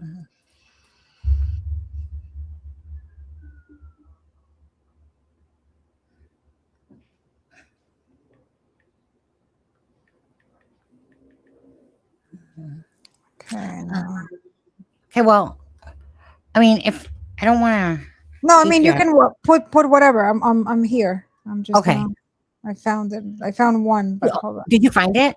No, I didn't find the interview, but I found what I was watching. So just give me 1 second. Okay. But you can play this one if you want. I'll just play it until you tell me that you found. Okay, play. Identify any scent of human remains during their search. So they searched the property around the family's home. They searched the area where we found the pink blanket, the pipeline area, and the intersecting trails. And they didn't. The dogs didn't indicate on any scent of human remains during those searches. What does that mean? Well, it means that they didn't locate any human remains or anything associated to this file or any open files. So there was no human remains found. It means that we've, basically done. We completed that area of the search. It doesn't necessarily mean that that there's no possibility that there isn't human remains there. There could have been a chance the dogs maybe missed it or whatever. But at the end of the day, we haven't located any human remains. So it doesn't mean that there is not human remains there. There's always a possibility that maybe the scent didn't hit the dog that day or what have you, but we're confident in the search patterns that were deployed and based on the best practices of our police dog services human remains detection handling unit. And we were confident in the search done, but we did not find human remains. Help the public understand how there could still be a possibility, though. What other factors could be at play? Well, I mean, the conditions at the time were good for the work we were doing, but I'm not entirely sure of exactly the technical things or the technical kind of terms to use associated to why they wouldn't have got seen or how something could be found in the area. But regardless, they could be tucked away in different areas. There could be anything that could have caused an odor not to be picked up by the dog. But again, to our best practices and the training and expertise of our PDS handling unit, we feel we've exhausted the area as best as we can. Really, there's no way you could say with 100% certainty. There just isn't a way I could say with 100% certainty. There's the reality is we're dealing with nature and things could happen that we don't understand right now. And at the end of this, when we find out where Jack and Lily are and bring them home, then we should have those answers and understand better. How many days were the teams on the ground?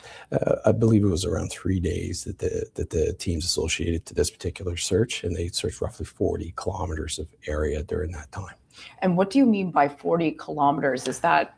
Well, they do, again, I'm not a PDS dog handler, so I can't talk about all the specifics, and I wouldn't talk about all the specifics related to an investigation, but in general, they run certain search patterns and they do, certain techniques and drills to kind of put the dogs out there and do the searching. So to say exactly how that looks, but they covered roughly 40 kilometers of area during the 3 days that they were searching. It covered all the areas that we felt were relevant to our investigation. Did they search inside the trailer? I would have to get back to you for specifics on that, but they did search in and around the property. wouldn't be able to answer for sure right now. I could quickly we'll get Stratcoms to find that answer, but I'm not sure if they went inside, but they did do the whole property around and the area around there, the pipeline trails, where the pink blanket's at, and then intersecting paths and areas. So. Did one of the handlers question the children's stepfather, Daniel Martell? I can't comment on what was said between Mr. Martell and the dog handler. That's really not something I'm aware of or have knowledge on, and I don't have any comment there. So, would it be common practice for a dog handler to? Alexza, this is the part that I wanted, especially you, because it's the way when he's asked this question about the dog handler, which is the sergeant with the dog narc that basically said to Daniel, "We don't believe you." So I wanted you to kind of look at the body language of him and tell me, unless you already know. You're not talking. No, play it. I wanted to hear this. Okay, so let me just pull it back a little bit. Something I'm aware of or have knowledge. I can't comment on what was said between Mr. Martell and the dog handler. That's really not something I'm aware of or have knowledge on, and I don't have any comment there. So, Look at how uncomfortable. Would it be common practice for a dog handler to question people who are involved in investigation? There may be circumstances. I mean, I'm not sure that there's strict protocols on talking or not talking. I mean, when a dog handler, and maybe not protect this circumstance, but if you show up somewhere and you need to use a dog, you would probably gather some information to help you get that started. So there could be reasons for sure for PDS to be talking to somebody at the scene to get the information they need. But again, there's no solid and fast rules on that. So yeah, there may, they may talk to people when they deploy, when they may not. So. I don't think there were I think he's lying. I think it's not protocol. And look at this way when he says it's like protocol and he touches his face. That's big red flag sign that I wouldn't say lying, but he's just, not wanting to say what he really thinks. And he feels so uncomfortable, like the way he's like, he doesn't even know how to shift his body. Look at how he's very relaxed through the interview. But as soon as he starts moving. Remember, kind of like Daniel's legs in his interview. But they're not pointy. I mean, usually, men are they always want to put that, that manly, they always have. But it's a little different. The shoes are not pointing. When he was answering this question, I just felt like he was just giving us the BS 101 answer. I have no I don't clue. know. I mean, whatever they do bullshit. You're good cop, he bad knows cop. That is not common practice. Yeah. He knows that. And he knows it. And he even, like he scratches, like you can roll it back and see he scratches because he's so uncomfortable that he has that uncomfort, that he feels so uncomfortable that when we are uncomfortable and we are lying, we tick. So the best tick is you start scratching it or your nose or you start your hair or something, your face. And that's a big tell when people are lying to you. I mean, some people have tics that they touch their nose a lot or they do, but especially in particular questions that you can go back, you can see he starts to itch. And like, I bet you nothing is itching because he doesn't go back after and scratch it. It's just because he's so uncomfortable that he's ticking. He needs to do that. Okay. You're just to tell you. Okay. This is the one you're speaking about. Yeah, the other one, the one I sent you. Yeah, that one was amazing. I love that interview. Okay. So, what's our time frame? Okay. I think I have like 20 minutes extra. Okay. Well, let me play. I'll put it on a little bit faster speed. This particular one. Let's see here. We'll do like 1.25. 1.25 and see how that goes. In true crime podcasts and the rise in followers and people participating in our investigations, there is a benefit. There's for sure a benefit. We've seen the benefit on our investigations previously. The difficulty just becomes when people, take everything that comes out of these as tell me when you want me to stop. Many YouTube shows, true crime shows, have been discussing the case of Lily and Jack. In general, how can these types of shows impact a police investigation? Yeah, if you want. one of those things. You're right. Lily and Jack is, it's two young children that are missing. So the that we have when it comes to information that's shared on podcasts, YouTube, that kind of thing, that tip. We have to determine, one, is it relevant to our investigation? And two, what is the likelihood that this is factual information versus not factual? So if we look at things that are like, we know, this specific tip, the information that's included in it, we believe that we're actually, based in fact. So that's the complication that can come from that. So there is a benefit for sure, but there's also like anything, there's always, there's pros and cons to anything, and that can be the difficulty with this kind of thing. So you're saying that these types of shows do tend to generate an influx of tips? Yeah, absolutely they do. Yeah. Right, and they have in this case? Yep. Right. You mentioned there's the pros and cons. Articulate what the pros could be. Yep. So for example, in looking at, other investigations in the past. So tips that basically would suggest to us that, a certain person that was not known to investigators may be involved. And while, at the time, we may not have anything to suggest that person is actually based in fact is involved, there's a likelihood because they have an association to the principal parties involved in an investigation. So we'll go down that path, and sometimes that'll lead us to somebody that we wouldn't have known about before had it not been for that tip. So that's a huge pro. Like, that's great for us. But then we get the flip side, where it's a person who may have crossed paths with one of our principal parties 15 years ago, and a rumor or something that's not based in fact gets shared on a platform that then it grows into this huge thing where people are sharing it constantly. The more it's shared, the more people believe that it's actually factual. And then that comes to us, and now we're left to have to chase down this lead that has nothing to do with our investigation at all. But because it was shared so many times, there's a lot of credence that's given to the fact that, well, this must be true because it's been shared by 1,500, 2,000, 100,000 people, whatever the case may be. So it's just, those are the pros and the cons that we have to manage when we're getting these tips. And as you mentioned, that all ties up a lot of police resources. So talk about that impact. Yeah, so obviously it depends on each investigation. It's looking specifically at our major crime investigations. These investigations do generally tend to span longer periods of time, sometimes months, even years. It's not uncommon to have 100+ investigators involved through the life of the file, that basically looking at information or trying to direct us where that investigation is going to go. When we get these influx of tips, that is people that we could be potentially sending out to go interview somebody, or perhaps there's a piece of evidence that we need to go collect. It just begins to kind of limit the pool of people that we have available. Now, that said, if these tips are based in fact, then absolutely, that's a good dedication and a good use of resources to send our people to go do that stuff. It's when we get these tips that we know that they're not based in fact, or they're unlikely to be based in fact, we still have to send people to that. So now we're taking people away that could be doing something to benefit the investigation, to move the investigation forward. We're now sending them to go do something that we know it's not based in fact, but we have to ensure that we've proven that it's not accurate, because our burden is not to the court of public opinion. Our burden is to the courts, and the criminal courts. It's obviously the burden of proof is beyond a reasonable doubt, and we need to ensure that we're not just picking the evidence that builds that is positive for our case. We also have to exclude and ensure that there's no evidence that would send us down a different path, as a different avenue, as a defense avenue, those kinds of things, right? So we just have to be.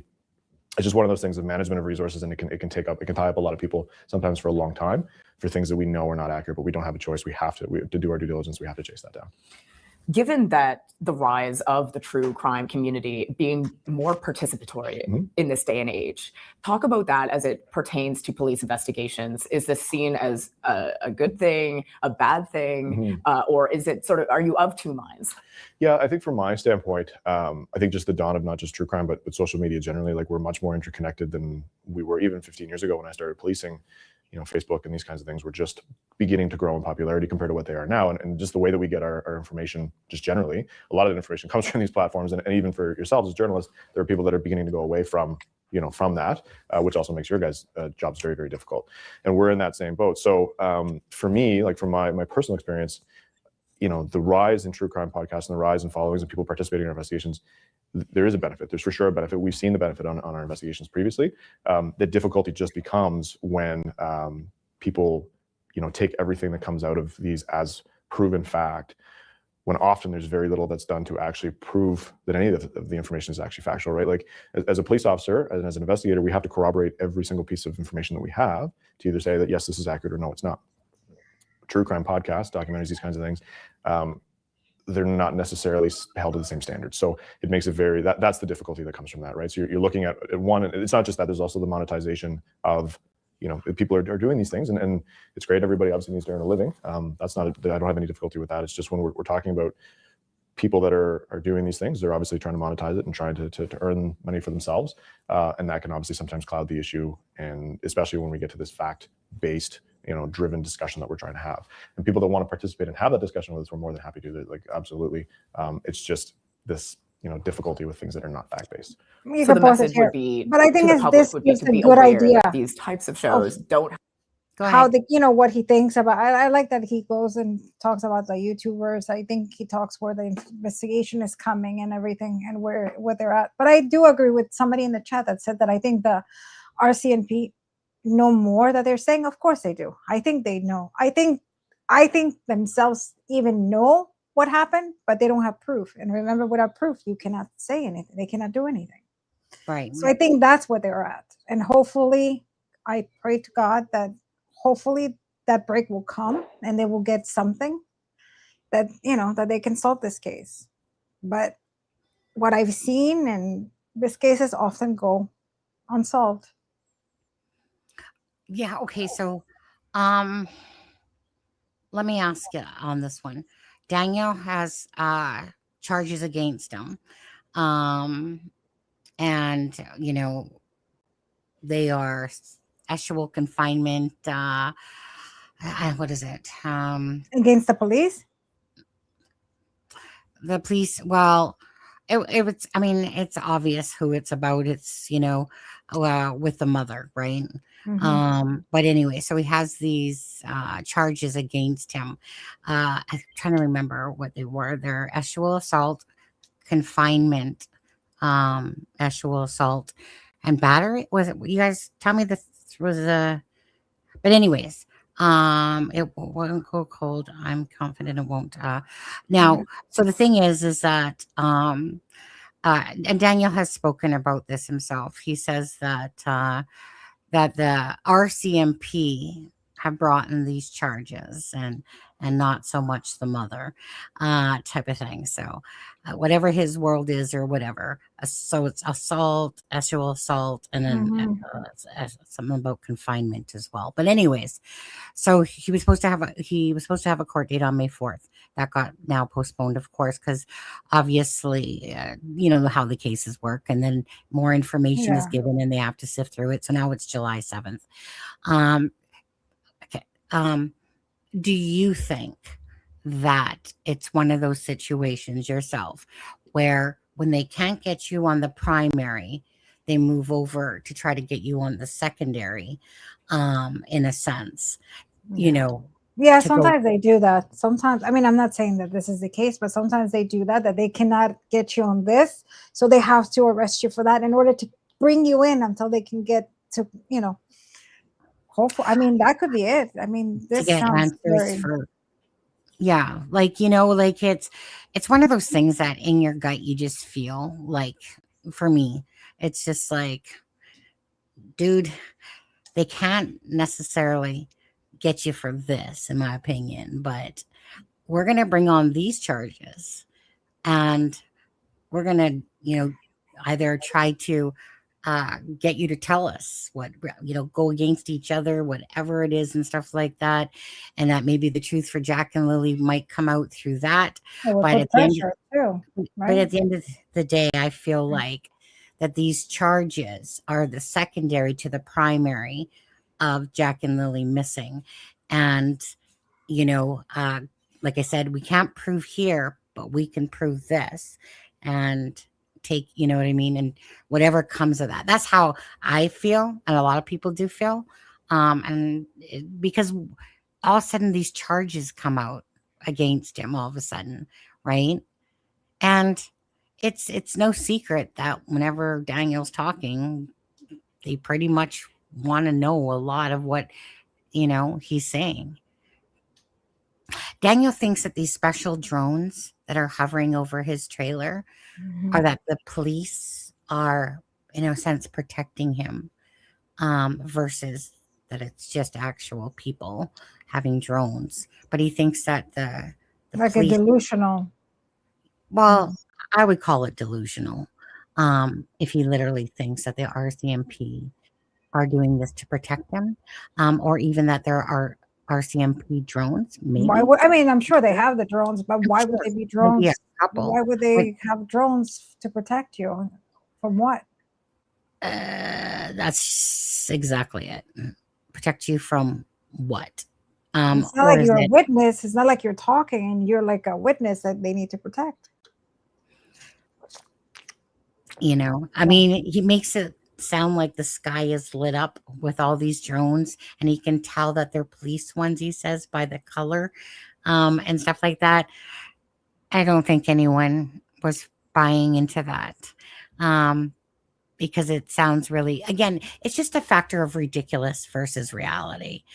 Do we honestly believe that all like drones That's following strange. him? Drones following Daniel, keeping their eye on Daniel? Yes, maybe a few. Drones hovering over you to protect you from From what? You know? what? The people? Like, do you know what I mean? Like, I mean, he can say again whatever he wants and however he feels about it. But I live in the land of reality. And the land of reality tells me that they're not going to be having RCMP drones. No, I don't think so. I don't think that works like that either. Yeah, You know? Okay, did you want me to play a bit more of this? And No, I mean, no, I just said that I liked that interview and it was very, like, I don't remember at the time when I watched it. It was just very informative. Everything that he said, he talked about I was YouTube and everything, but no, you don't have to play it. Yeah, yes. There's another guy that I like, this other, like, so he's bald, but it's a different bald guy that I was talking Oh, about. okay. And I think it was, well, it doesn't matter. You guys, I'm gonna go to chat again. He's not the only one. I've been seeing drones everywhere. Some batches you see bugs, other batches they see drones. Yeah, but it could be also the media. It could be many things. I mean, it could be the police too. But why would they? Unless they're surveillance. But if they're surveillance him, I mean, they wouldn't make it so black and white. You know what I mean? They wouldn't have drones like that. Could be. I mean, who knows? Maybe they fed that line to him. I don't know. But I think a lot of regular people have their drones up watching.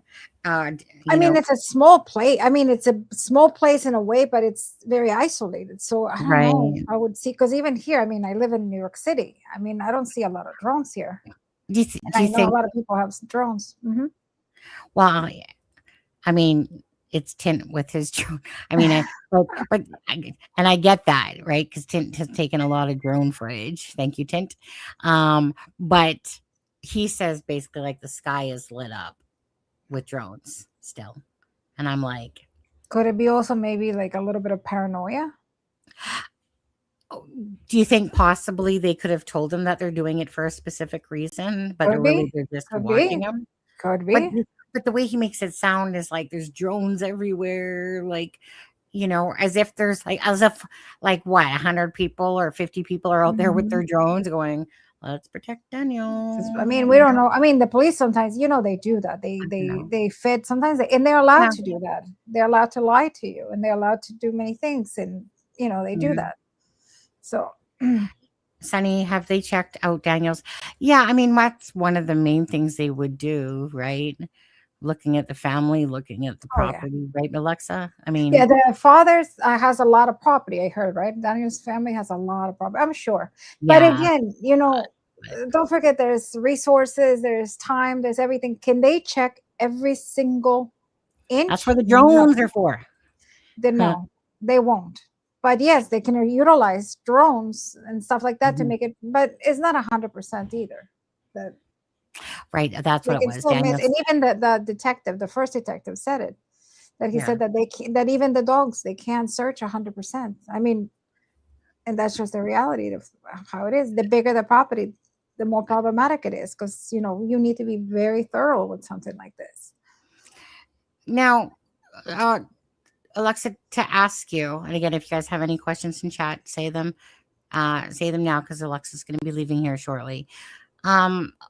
Alexza, so Daniel is under, or at least he portrays he's under the impression that that the RCMP aren't looking at him, that he helps them in every which way, shape, or form. He was really pissed off when he wasn't told about the cadaver dogs, like really pissed off, because it's almost like someone thinking that he's supposed to be told a bunch of things, but the way he portrays it is like basically like RCMP or almost kind of buddy buddy, like Yeah, giving him friends. Yeah. right. So I mean, so let's talk about reality. When RCMP are trying to, you know, obviously gather information, and I see this all the time in those like WCMU or whatever videos, the interrogations. Do you think that they're truly caring about Daniel's needs, or do you think that they're just trying to, hey Daniel, come on, you know what, we No, don't they're need trying to friend him. They're trying to be sympathetic towards him. They're trying to be, oh yeah, we're buddy buddy. But what they want is the investigation, because don't forget, these are professionals. All they care is to find out what happened to these 2 children, and they want to get any however they can to get the information. So no, they're not his friends. They want the information, and that's what they want. And they know and sometimes they have to be friendly. Sometimes they might even say, you know what, I'm going to tell you this, but don't tell anybody I told you, to make him believe that they have that connection, that they're buddies, that him and the detective are one. But that's just a tactic. Those are just tactics that the police uses. They want to keep you friendly. They want to keep you, hey, we know it's not you, so they can get more information. Because they know that at one point, if he has information, he is going to crack. They know that. And that's what they're waiting for. They're hoping that he will crack. That's just it, right? I mean, they can play the long game, press charges, see if something comes out of that, perhaps. Maybe a confession or two, where they turn on each other. Or exactly. And play them. That's another thing I was going to say. Or play them against each other. It wasn't you, it's her. We know it's her. We know you're a good guy. You would never do that. And they're probably saying the opposite to her. We know you would never do that. You're the mom. Because that's what they want. They want to put 2 people against each other. Who's going to speak first? You can reach out to my email, Pretty Birds. Sorry. No, it's okay. I think he would speak before. I think he is more possible to break before she does. My opinion. Really? Yeah. Why would you say that? Because I would think it would be her to crack. Really? I don't know. I think it's just the way he is. I think eventually, he would probably blame it on her, that it was her idea, that he didn't want to do it. But I think if ever, he is more breakable than she is. I think she's stronger. Yeah. By what I've seen, I think she's stronger than he is. Sorry, I have to put it gets cold, it gets hot. Why do you think she's stronger? Why would you say that? Well, I think maybe she is the one that planned this, I think. Yeah. I think maybe they both had the idea, but I think did I turn this off? No. I think she might have been the planner of this. I'm not saying that he's not guilty, but I'm saying that I think, that you think she was the planner and that. I think she's probably the author. She got him to do the dirty job. I think he maybe did the dirty job, but I think the planner might have been her. For what I've seen. I mean, I'm just going in speculations and my years of doing this, my gut feeling. This is how I see it. Obviously, I don't have any black and white proof that I can tell you that's how it happened. No, I'm just telling you what I see. Right. I mean, it very well could be. And it could be that why she is backed up. Because she's not talking. She doesn't care about her reputation. She doesn't care that nobody's saying that she's looking for kids. She doesn't care that she's being called a bad mom. That nothing. That she looks more guilty. Nothing. She's just away. She's just away doing her life, and she's just waiting for a few years until this dies down, because she knows eventually will die down and she can move on with her life. So that's how I see it. And do I think that he's not guilty? No, of course not. But I think that's how I see it. And I think the one who's going to break, if it would ever be breakable, it would be him. And I think that's why the police does that to him. Right. So, well, that's the thing. as well. So Malaya, we know, ends up leaving that property, right? And then on Sunday, so she leaves because Meadow seems to be the end all to be all for them both. Not so much Jack and Lily, but the child that they share together, which is little Meadow. How old is Meadow? Just over 2. 2 years, think right? Yeah, now. Yeah. And so the focus obviously, has been on Meadow, the CPS, custody, blah, blah, blah, blah, blah, blah, blah, all that stuff going on as well. To the side of this is Meadow. What was my point? I forgot my freaking point all of a sudden. No, What you were were we talking that she left and Meadow. Oh, right. So she leaves because Meadow has to, they don't want Meadow, of course, on the property, CBS and that, right? Because 2 children are now missing. And Sunday she gets a text about an anonymous text to her phone that Daniel's cheating on her, right? So the next thing you know, her Facebook goes down within like I said, a couple days of her just leaving. All Daniel's pictures are taken down, et cetera, et cetera. So anyway, so to me, that's odd that she would focus on taking Daniel's pictures down. Granted, right? If you get a text that he's cheating, now Daniel denies the cheating, of course. I'm not buying it, to be honest with you, because I think that that she goes to and get her blood work done for some venereal disease, right? Apparently because Daniel's cheating on her. So And does she have the venereal disease? So we don't know. Yeah, apparently. Right. And I can't think if it was chlamydia or something like that. But anyways, so obviously, that's if on she's not Thursday. cheating, that means it's Daniel that brought it home, right? Say it again. No, I'm saying that if she has that, unless she's sleeping around, it has to be Daniel that brought it home, right? Because if she's not sleeping around, it has to be him. Right. And so it said that Daniel's cheating on her. So she gets a message on the Sunday that that says that Daniel's cheating on her to her phone. So to any female, like, I mean, if you're already at the doctor's office, for some sort of blood work to get done because of some sort of venereal disease, and then you get a text message. I'm pretty sure it's clear if somebody's cheating on you or not. But anyways, so she kind of, her 2 children are missing. But yeah, she takes Daniel's pictures all down. And then she puts up some pictures a couple days later. She marks herself as single.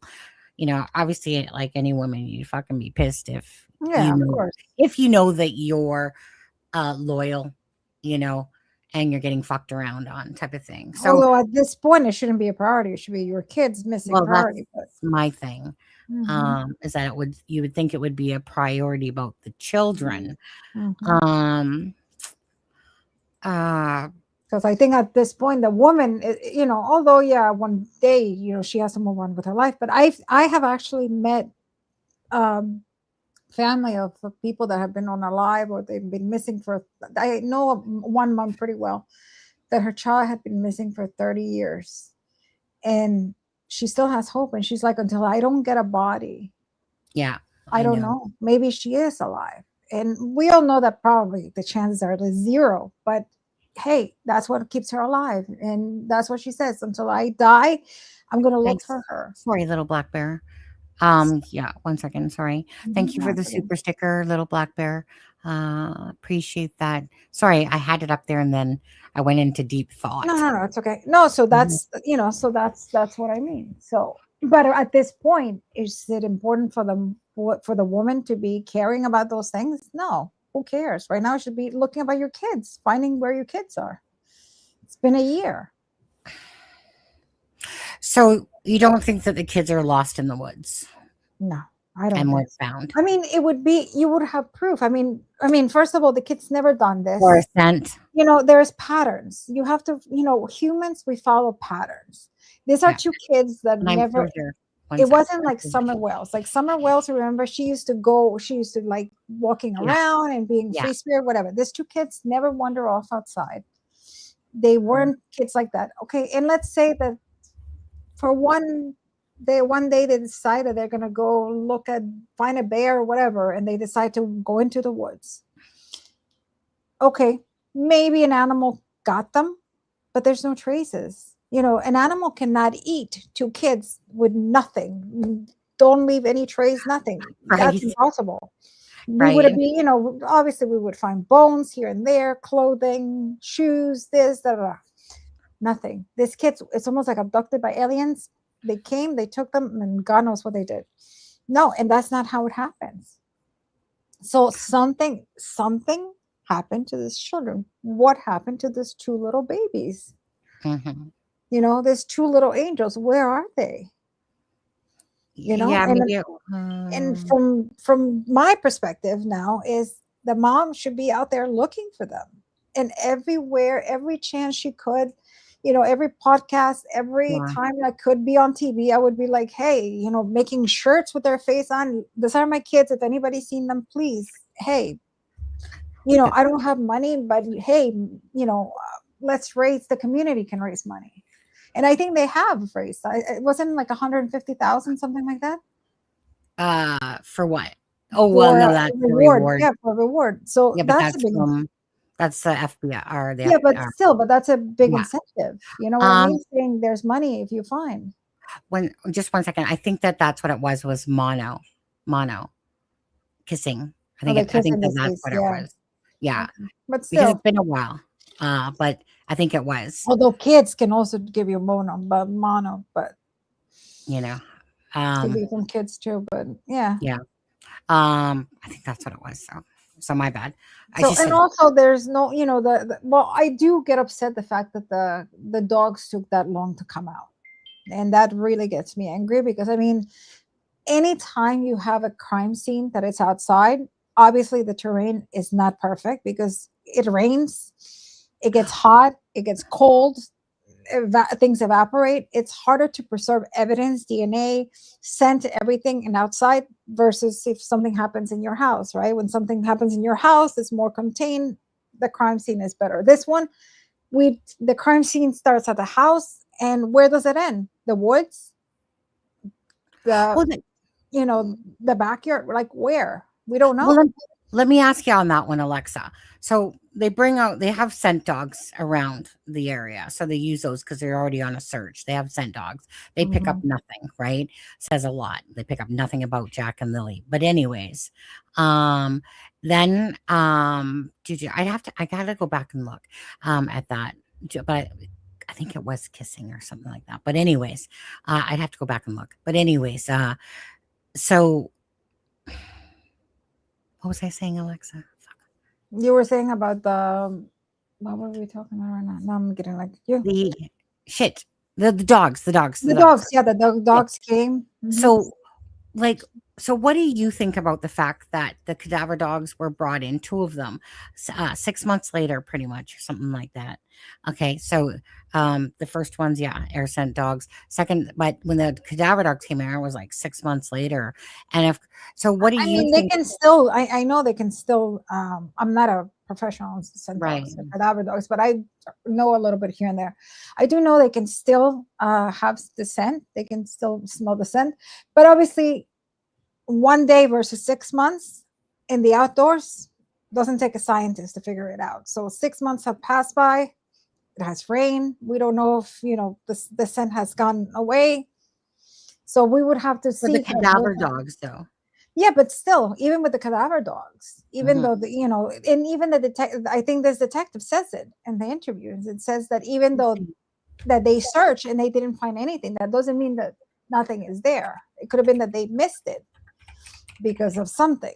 So nothing is 100% proof. Remember that. Nothing. I mean, we can bring the dogs, and the dogs, most likely they would pick up a scent. They didn't pick up a scent. But like I said, I always say crime scenes that are in the outdoors September, are very sorry. difficult. September 22nd. Okay. That was the date. I just Googled it. I Mhm. thought it was 6. So the thing happened in May, right? May, June, May, July, June, August, September. So November. 4 months. 4 months. Hey, And in summer, and that was the summer. So don't forget that was summer, and 22nd. summer usually is, I mean, I don't think it gets too hot out there, but it still rains and hot, and so 4 months. But they should have been able to pick up. Doesn't mean that it's 100%, but maybe they didn't pick up. So does it mean that there wasn't any scent, or maybe they just did they? But they don't know. We don't know if they went inside the house. That's interesting that they wouldn't know if they went to the house. I'm assuming they would go into the house.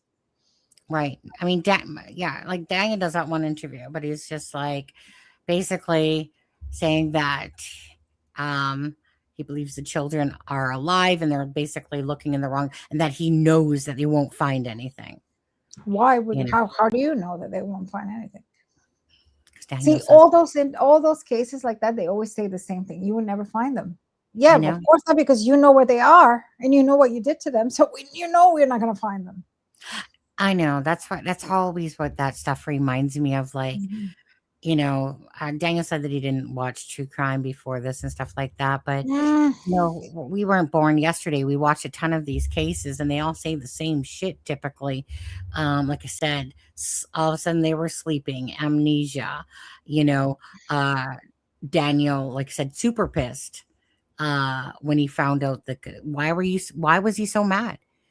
And then he basically makes a snide comment in that interview to say, well, I mean, I guess they're, just trying to prove to people that they're doing their job, type of thing. And, that, this is to basically please the community by bringing these cadaver dogs, because he knows that they won't find anything. And it's just like, why are you super pissed that they didn't tell you that the cadaver dogs, like, did you expect them to be like, let's just roll out the red carpet for you and let you know what we're does it going to matter? do? I mean, they came. That's the most And what important does it thing. matter? But he was super pissed because he was in my live chat, and then he said, basically how pissed off he was, and that he should just release all the information that he has. But because he's always trying to say, well, I can't say more than that. When he says that about that the police don't believe it's him or the RCMP, I'm like, well, do you have something like a screenshot or something that says that they've told you that? And he's just like, well, I'm not going to say one way or the other, basically. Like, I'm not going to comment on that. Well, I mean, like I not? said, the police can play him many ways, and they can be telling him that, and that's just the way that they are doing it. That doesn't mean it's true. You think that the police are playing him? Oh yeah, I think so. I think the police plays people. I think when the police has a case like this, they have to play you, because they have to they have to befriend you, and they have to think that you are in their corner to get that information. Okay. And Now go ahead. so they are going to lie. They're going to say anything. They're going to do anything to make you believe that they're friendly, that, they're your friends. They will. I told you, sometimes they would say, oh, I will tell you this, but don't tell anybody. I'll tell you this little piece of information, because they're putting that seed. They want to have you in their corner, or they want you to think that they have you in their corner, and it's not like that. They're just playing you. Mm-hmm. That's just the way it is, because they want, for them is the kids. They keep the eye on the prize, and they will do anything. And if lying, whatever they can do legally, they will do. Especially in this case, because it's so astronomically low that these children just randomly were abducted, disappeared. And now don't forget that this case became so big that now it's covered in the US, it's covered in the United Kingdom, it's covered all over the world. So now the police knows that they're looking at them and they want to do a good job. So they're high stakes here. Yeah. The police knows this. Yeah. So now it's becoming like that. So that's what they do. Mm-hmm. So, but they are going to, make him believe whatever, in his little head, his little things. So if something did happen to the kids, and it happened, say, on Thursday, just your own personal thoughts. What do you think the guesstimated distance that these children are? And do you think that they would be in the woods or water? Just if we're just talking speculation now, though. Do you think they're within? I would say probably, it's hard to say that. I would say probably woods. I don't think water. But I would say I would think woods. But I think the timeline is not what we think. I don't think it happened in the morning. It probably happened at night. Well, but that's just it, right? It's because RCMP do not believe that timeline. They don't, because right. I mean, Don, just That 'cause they timeline are was made just to that way. confuse police. That was just to confuse police to think it Yeah. happened that. But I think whatever happened probably the night, the night before. Yeah, or into the early morning. Yeah, like at, like from 9 Probably to the like night in the wee Yeah. hours. That's That's why I went back and I wanted to hear, the neighbors saying that they heard cars. I honestly believe that theory. Yeah. I honestly believe do that too. theory that the neighbor, and there were two people, different people that said that they heard cars. And I do believe that. I think that's what happened.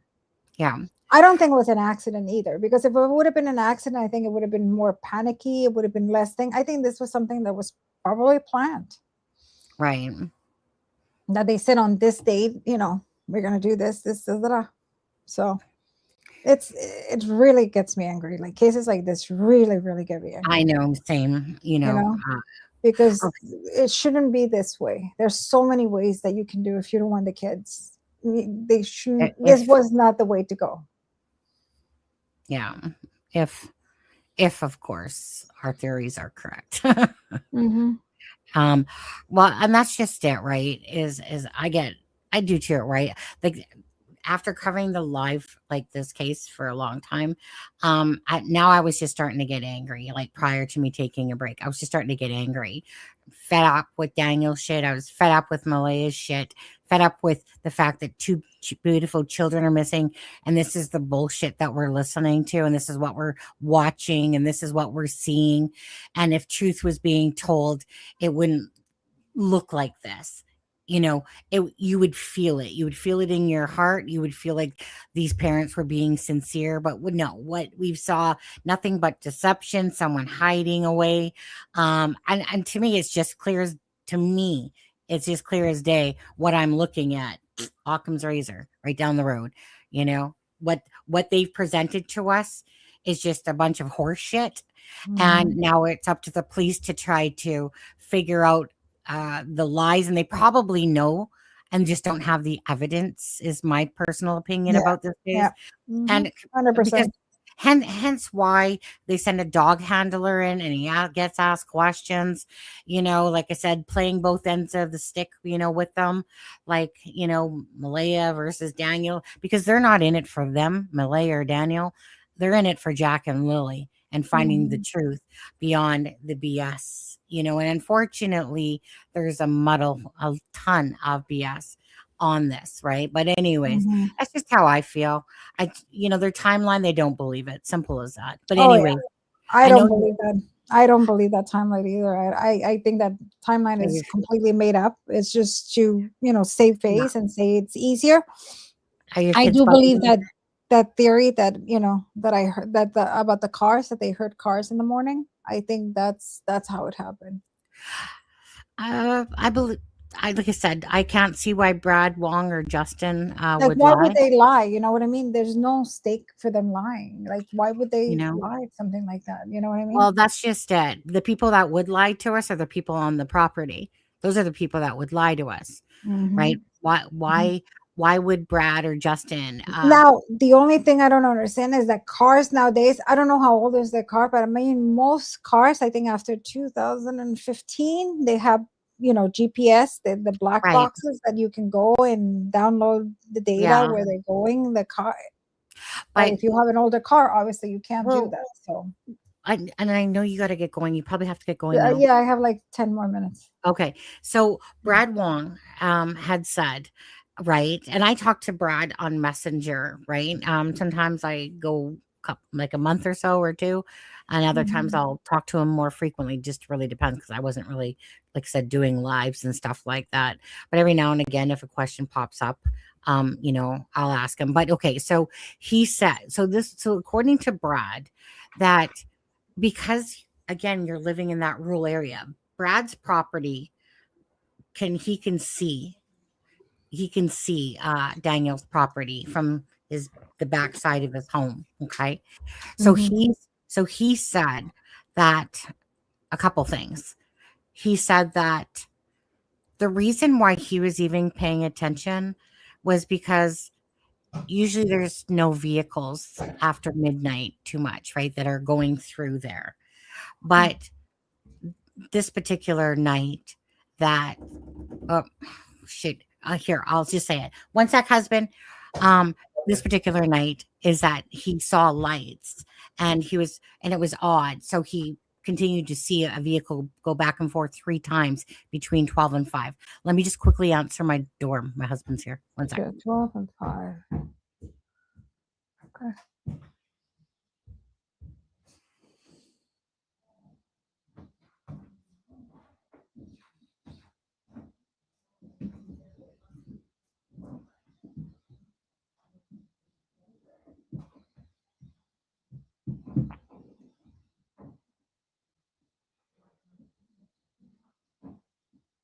Sorry, Alexa. Husband No, brought okay. me.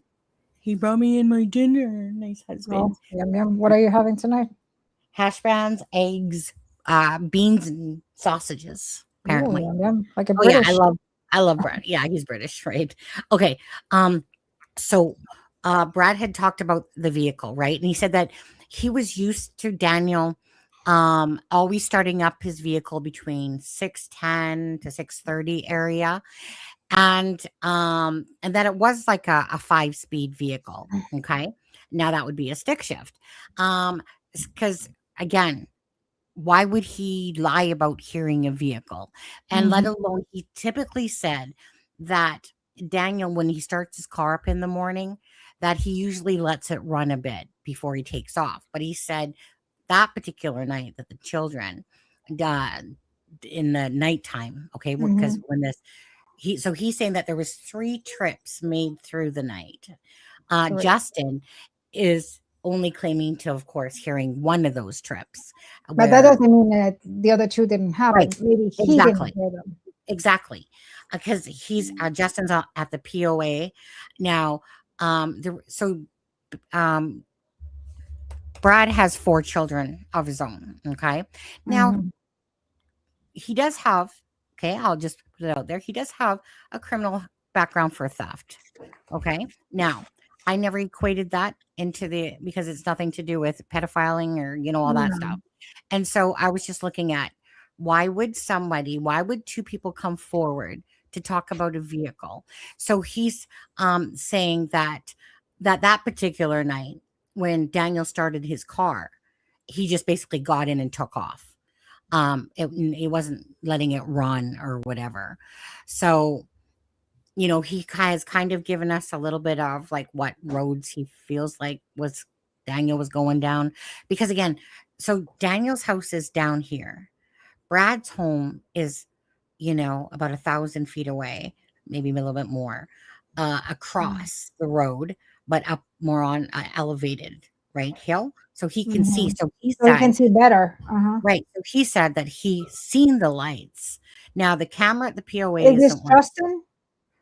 No, this No, is Brad. Brad. Brad. So Okay. Brad's the one that says that he heard a vehicle. So Daniel claims, I haven't even learned how to drive a stick shift. And I'm like, I don't believe you actually, because usually anyone on a farm or in Hickville land Yeah. knows how to They drive a learn stick shift, stick shift. Yeah. especially with the properties. So I'm not really buying that one about it.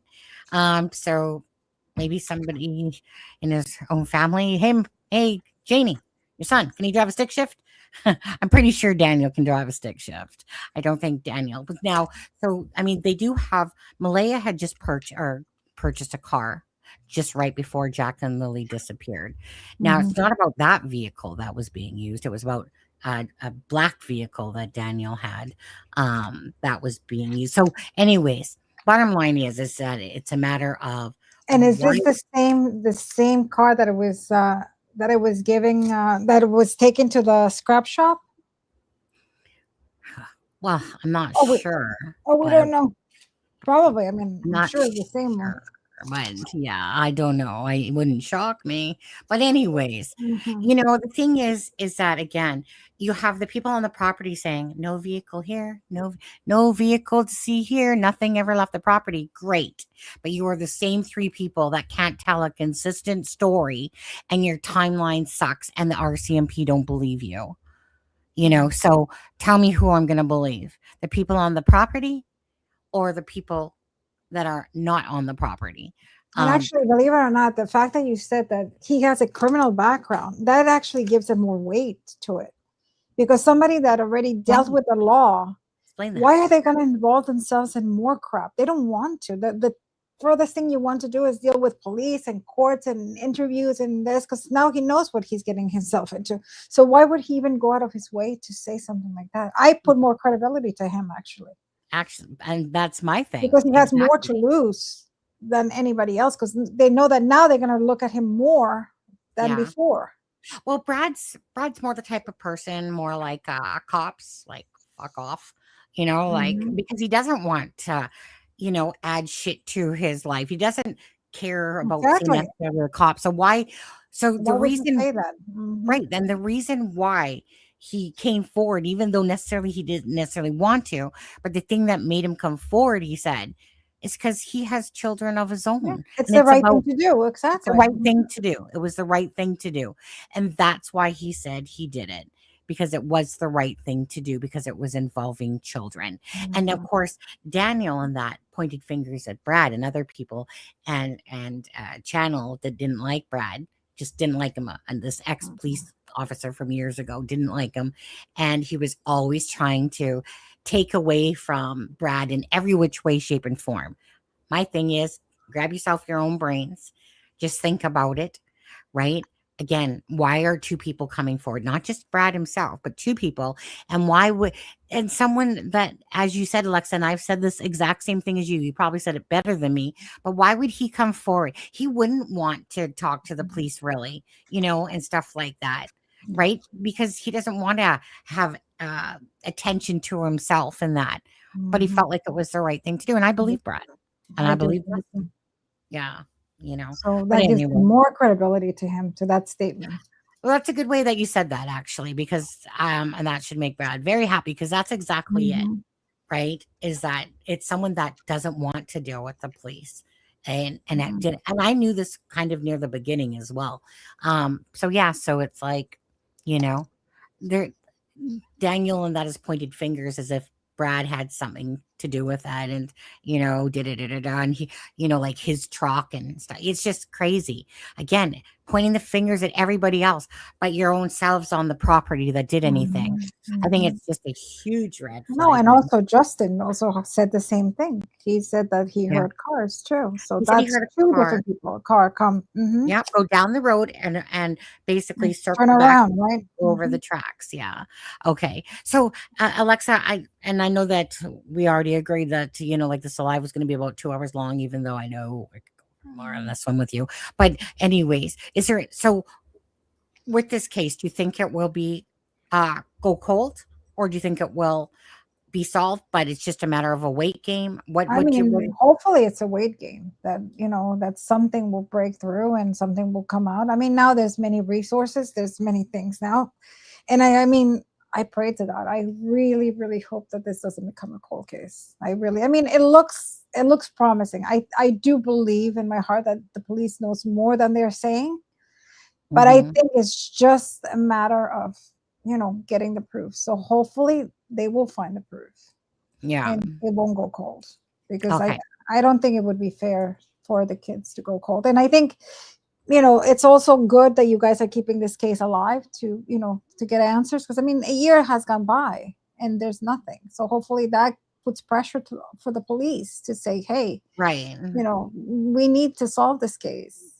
Yeah. And I think it's going to take a while, but I think eventually, I think it has the potential to be solved. Yeah.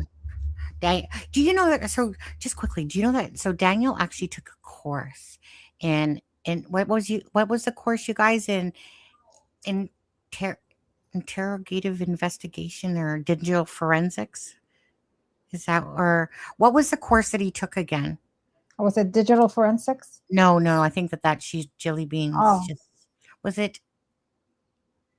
What was the course that he took again? Anyways, it was something to do with, as if you're kind of involving yourself in how you would look at cases or something.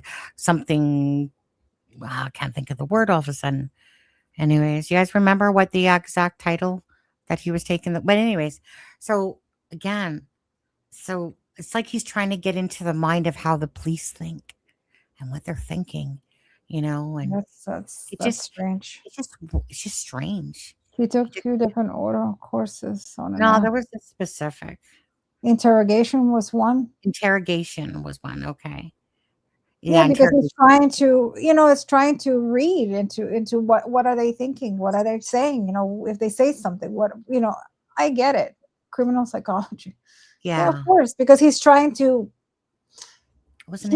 see if what he's seeing with the police is the truth. If the police are telling him the truth. Yeah. And of course it's not. And like I said, they're not going to do it. They're never, and that's one of my things that when I used to look for body language of people being interviewed, that's exactly, we never told them that I was looking because I would be behind the glass. So they never knew. I mean, they obviously knew that they were being taped and recorded, but they never knew that somebody was really looking at them. Because if you told them, that their attitude completely changed. And that's what you want. Digital, yeah. Oh, yeah, digital forensics. And someone said up there, Cindy did. Cindy Beaver. Digital forensics, one about polygraphs, and another, I think, about interrogations. Yeah, because he wants to know. So that makes you wonder why. Why? Because he's trying to see if what the response that he's getting from the police is the normal response. Because obviously he doesn't have any cop friends. He doesn't have anybody in the thing, and that's very normal. A lot of people, when something happens, sometimes they come to me too, and they're like, "Oh, is that how the shows do it? I see this, I see that," and sometimes it happens like that, sometimes it doesn't. So what he's trying to do is he's trying to get into the mind of the police. Yeah, but that's very interesting. Why would you want to get in the mind of the police? You want the police to do their job and find your kids or your stepkids. But that adds another layer. Why would you, why are you so, fascinated with crime suddenly? Well, that's just it. Look at Brian Koberger, right? Yeah, but he studied crime, so he was a little different. And I think this one's trying to. Yeah, now he wants to. Maybe he wants but it's right. It's almost like you remember Delphi, because you want to know what we know. Yeah. Yeah, I mean, on it, right. And that is the thing. They want to know, they want to know. He probably wants to know if the responses that he's getting from the police are the normal ones if you're not guilty. So I think that's what he's getting to. Yeah. It's almost like, when you like a guy and then you call your friends and you're like, "Oh, but he said this and he breathed like this." I mean, what does that mean? Like, he's trying to read into it. That's exactly what this is. He's trying to read into it to see if that's how the police acts. What's strange about Daniel talking recently, and about like health and wellness type of thing and mental, dealing with himself and getting to be a better person, etc., etc. But the thing is that it's like I'm listening to a false version of a person is what I feel like. I feel like he swallowed AI, checked up on and has been more proficient in his wording, and this is where I think I'm saying, Cindy, about him coming across like a preacher. Like he's coming across like he's giving us advice on, and it's just weird. Like the way he's talking is strange. And Cindy says, I think he also does a lot of researching to give a big elaborate answers. Is it maybe more polished? Like something like it's more polished. It's more intellectual, maybe. Like yes. It's like he's trying to come off, more intellectual, more polished in his talking, refined. Yeah. you know, and it just reminds me, but the thing is that I'm not buying this version of Daniel. I'm not. I'm buying because it's strange when somebody starts talking, but it's more the preachy shit about it all, as if Mhm. they garbled AI and looked up how to freaking talk about air dogs and looked how to talk about, well, let me, if you want your viewers to see, I'll tell them how, whatever. But Daniel is coming off so strange. Like, that's what I'm saying. It's like, huh? This is you. Like, let me put it this way. If Daniel were to have talked like he talks now, he would have been way more believable, but Mm. he didn't. But anyway, you got to But get now it going. looks weird. Yeah. Okay. I got you. That's interesting. I Yeah. mean, you will see. I mean, if somebody is doing it because they want to do a life change and shift, it will stick. But if it's just a phase, it's just a phase. It's just going to be for a little bit and then he's going to come back. The real Daniel is going to come back soon.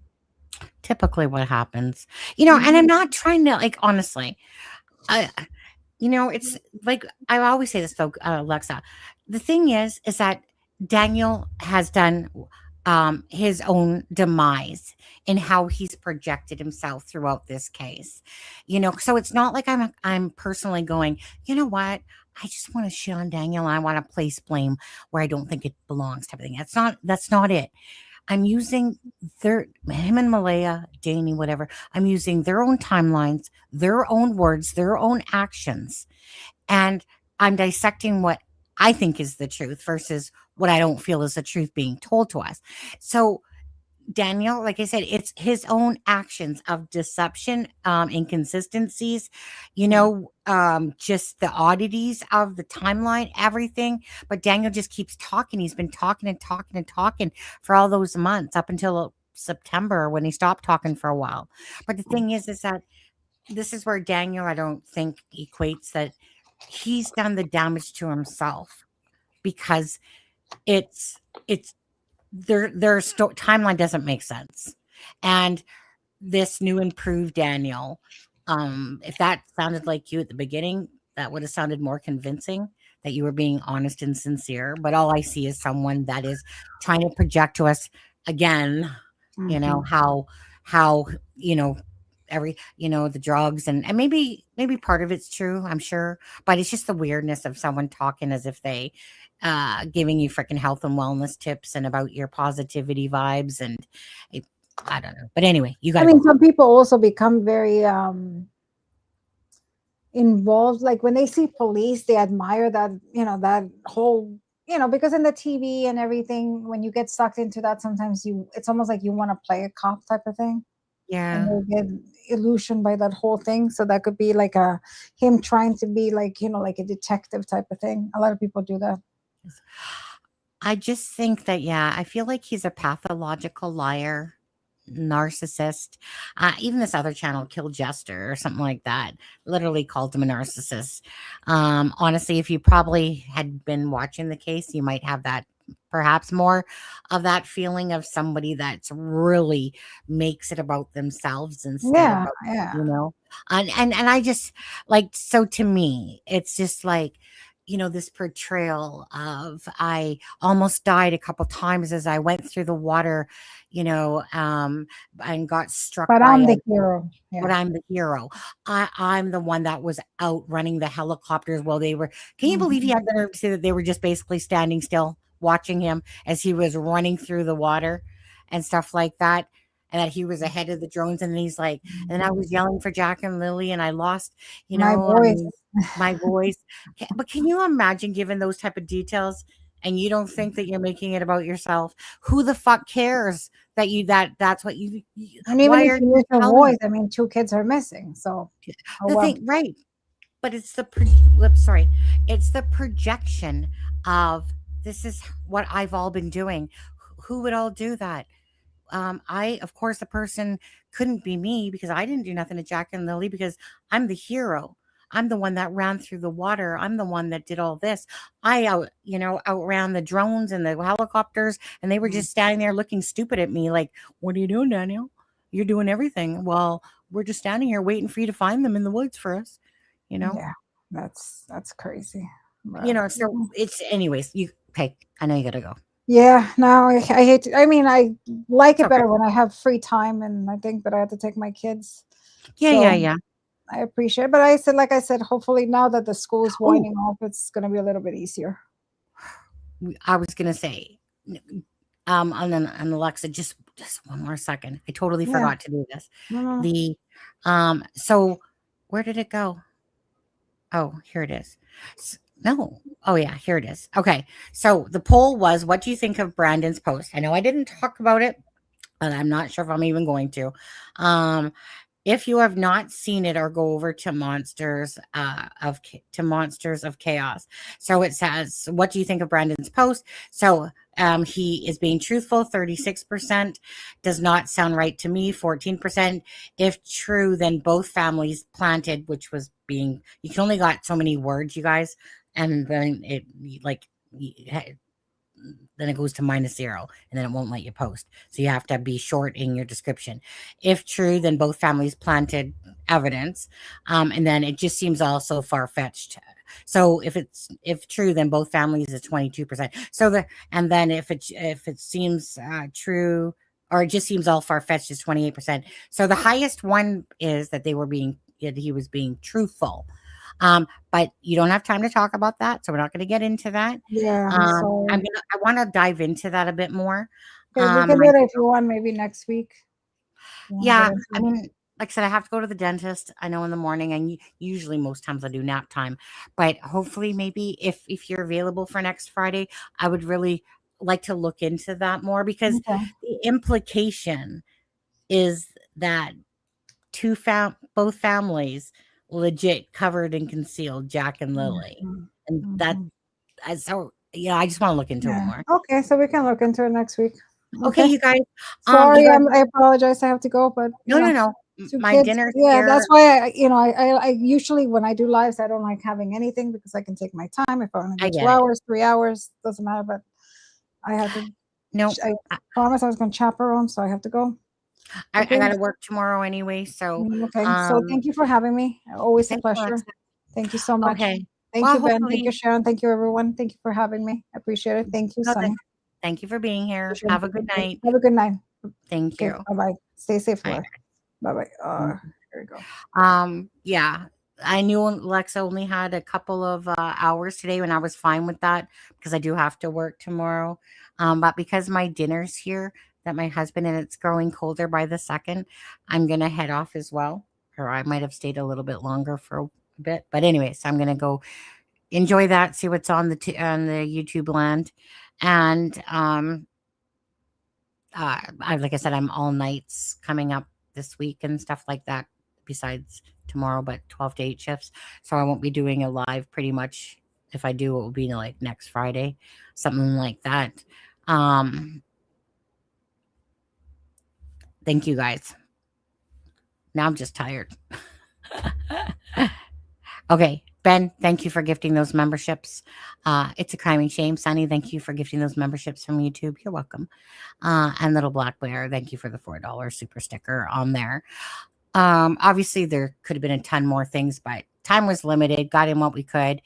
You know, if you enjoyed it, you enjoyed it. Thank you so much. I hope so. Alexza's a good friend. You know, so I appreciate the time of her, you know, basically coming up. But it's not like the Delphi case where we knew all the ins and outs and stuff like that. I'm in customer service. Been in customer service and hospitality at hotels for like 40 years. So, you know, so people can suck it if they try to say she's in customer service. Yeah, I don't deal with dick fucks. So, I mean, at my job, I have to, but you know, but online I don't have to. Difference. Anyways, great live, Sunny Alexza. Thank you, the Nancy. Ben. Thank you so much. Nice to see you as always. Thanks, Maud. Thanks, Sharon Parker. Leanne, nice to see you here. TJZ Mom. Again, Pretty Birds. it's a crime, or sorry, acrimingshame@gmail.com. Not it's a criming shame, it's acrimingshame. Mary, great work, Sunny, Alexa, appreciate you. Just appreciate anyone that is just fighting for answers for Jack and Lily. That's what I care about the most is, I can just do what this channel does, and that's look at the main stuff of Jack and Lily, not get too involved in the side noise and bullshit and stuff like that, and just try to see what, like I said, to me, you could take away the noise from this case, okay, of all these people that are saying stuff, and just look at the people themselves involved on the property, look at their actions, look at the probability factor, look at, like I said, Daniel and everything that's happened since the start of the case, because at the start of the case is where the truth always usually lies, and then more bullshit gets put into it. So the side noise to it all, ignore that. Use your own brains to see what you're seeing from the people that have been speaking, that especially the ones from the property and the information given. And then ask yourself, like, again, why are these actions happening? Why did Malaya take off? Why did she not come back forward and speak up for her children? Why is she doing that? Okay, because that's pretty sus in my books when someone does that. I'm not about making excuses. I'm about seeing the truth for what's in front of me and not sitting there going, oh, pour this or pour that. No, fuck that. 2 children disappeared by their care and their care alone on that property. And again, to me, the answers are right there in front of us. And that's all I expect myself and anyone to do is just use their own words and the actions and what the probability of this situation is. I think that's all you really have to do. You don't need the Darrens of the world or Anitas of the world, or, some of the side people that weren't, in a sense there, like Darren Geddes. It's not like he was there. Maybe he spoke to Patty a bit, whatever. Anyways, you don't need that, because you can just watch the actions and everything from the people that actually were on the property. Thank you, guys. Kim Mitchell, thank you. On your bed. Good night, Ben, and on your pillows on your head. Okay, guys, I'm just going to end the live right now. You guys, well, I'll play out Jack and Lily's video perhaps on the way out, because I didn't do it the other day. I might just do that.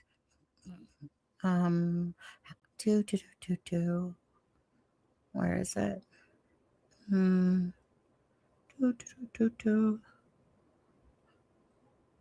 I like how I have videos called Dickwood 1, Dickwood 2. Oh, Jack and Lily. What is this the one?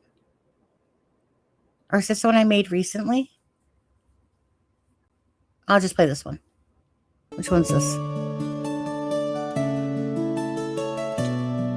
This is the one I played for the GoFundMe.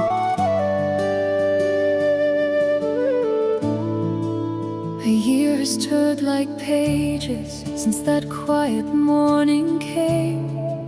2 little shadows vanished, and nothing's been the same.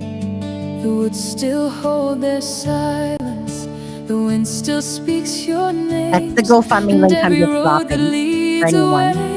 Still carries all our pain. Thanks, Violet. But time don't take the love we hold or dim the light we've known. We're still calling you home, through the dark, through the unknown. Every prayer, every tear says you're never alone. Though the nights feel so long and the answers don't come, we'll keep hope like a fire till you walk toward the sun. We're still calling you home.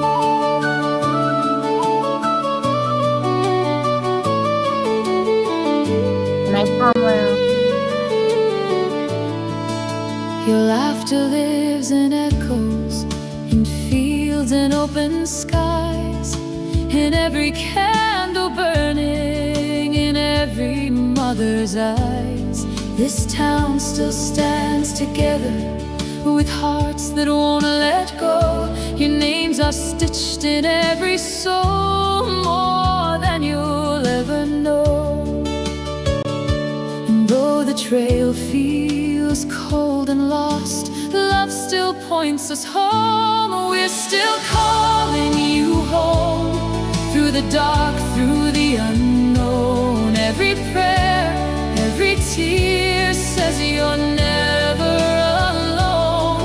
Though the nights feel so long and the answers don't come, we'll keep hope like a fire till you walk toward the sun. We're still calling you home.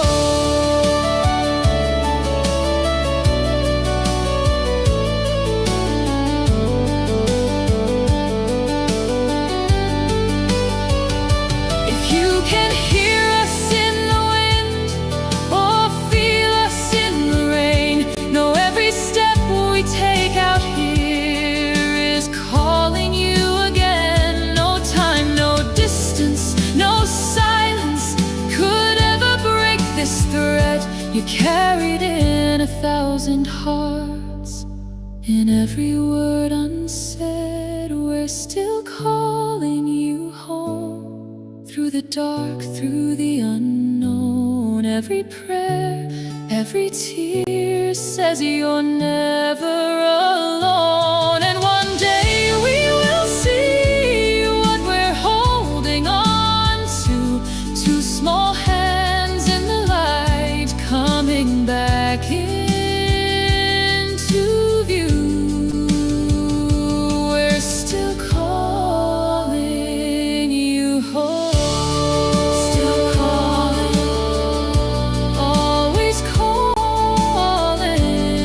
Still calling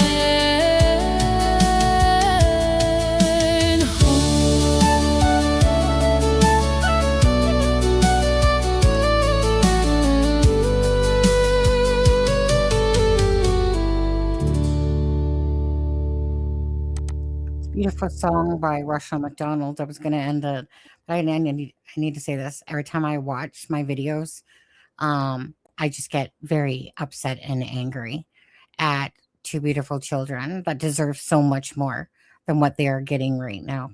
It is so hard to look at these faces and all these different situations of playing and being there.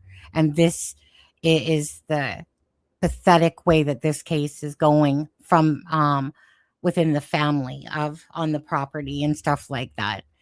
It's just heartbreaking beyond repair. I just get so angry when I have to sit there and look at picture after picture after picture after picture to know that these children mattered. They mattered. They fucking mattered. But it doesn't seem like they matter very much to certain people. And it just pisses me off to see Jack and Lily's beautiful fucking faces every fucking time. And I just get so pissed off. You know, every time I watch these videos, I just can't believe that two children just go missing randomly and that there's no answers. Bullshit. There are answers. And the truth will be told for Jack and Lily, you know, and it's my pleasure covering this. Swearing now. It's my pleasure covering this case, you know, to keep Jack and Lily's name out there so that the justice that they deserve comes. They will get it. They will get the justice. And it just pisses me off. Beautiful children that should be with us. Absolutely. It's so frustrating and maddening looking. I hate having to look at children's faces and go, oh, they're missing. Suddenly they just go missing. Suddenly they just go out a back door. Suddenly bullshit. Suddenly. You will pay your dues for what happened to Jack and Lily, rest assured. To the people or persons responsible. And you know who you are. Anyways, you guys. It's heartbreaking. It's more than heartbreaking. You know. So again, thanks for everyone that is covering Jack and Lily's case, that truly cares about wanting just to have answers and just following the case and standing by it and stuff like that, supporting Belinda. Yeah, I'm going to go eat my dinner now. You know, and the other family members that deserve to Whatever. You guys know. Have a good night, you guys. Bless for Jack and Lily. That's all I can say. Bless and prayers for answers. Have a good night, guys.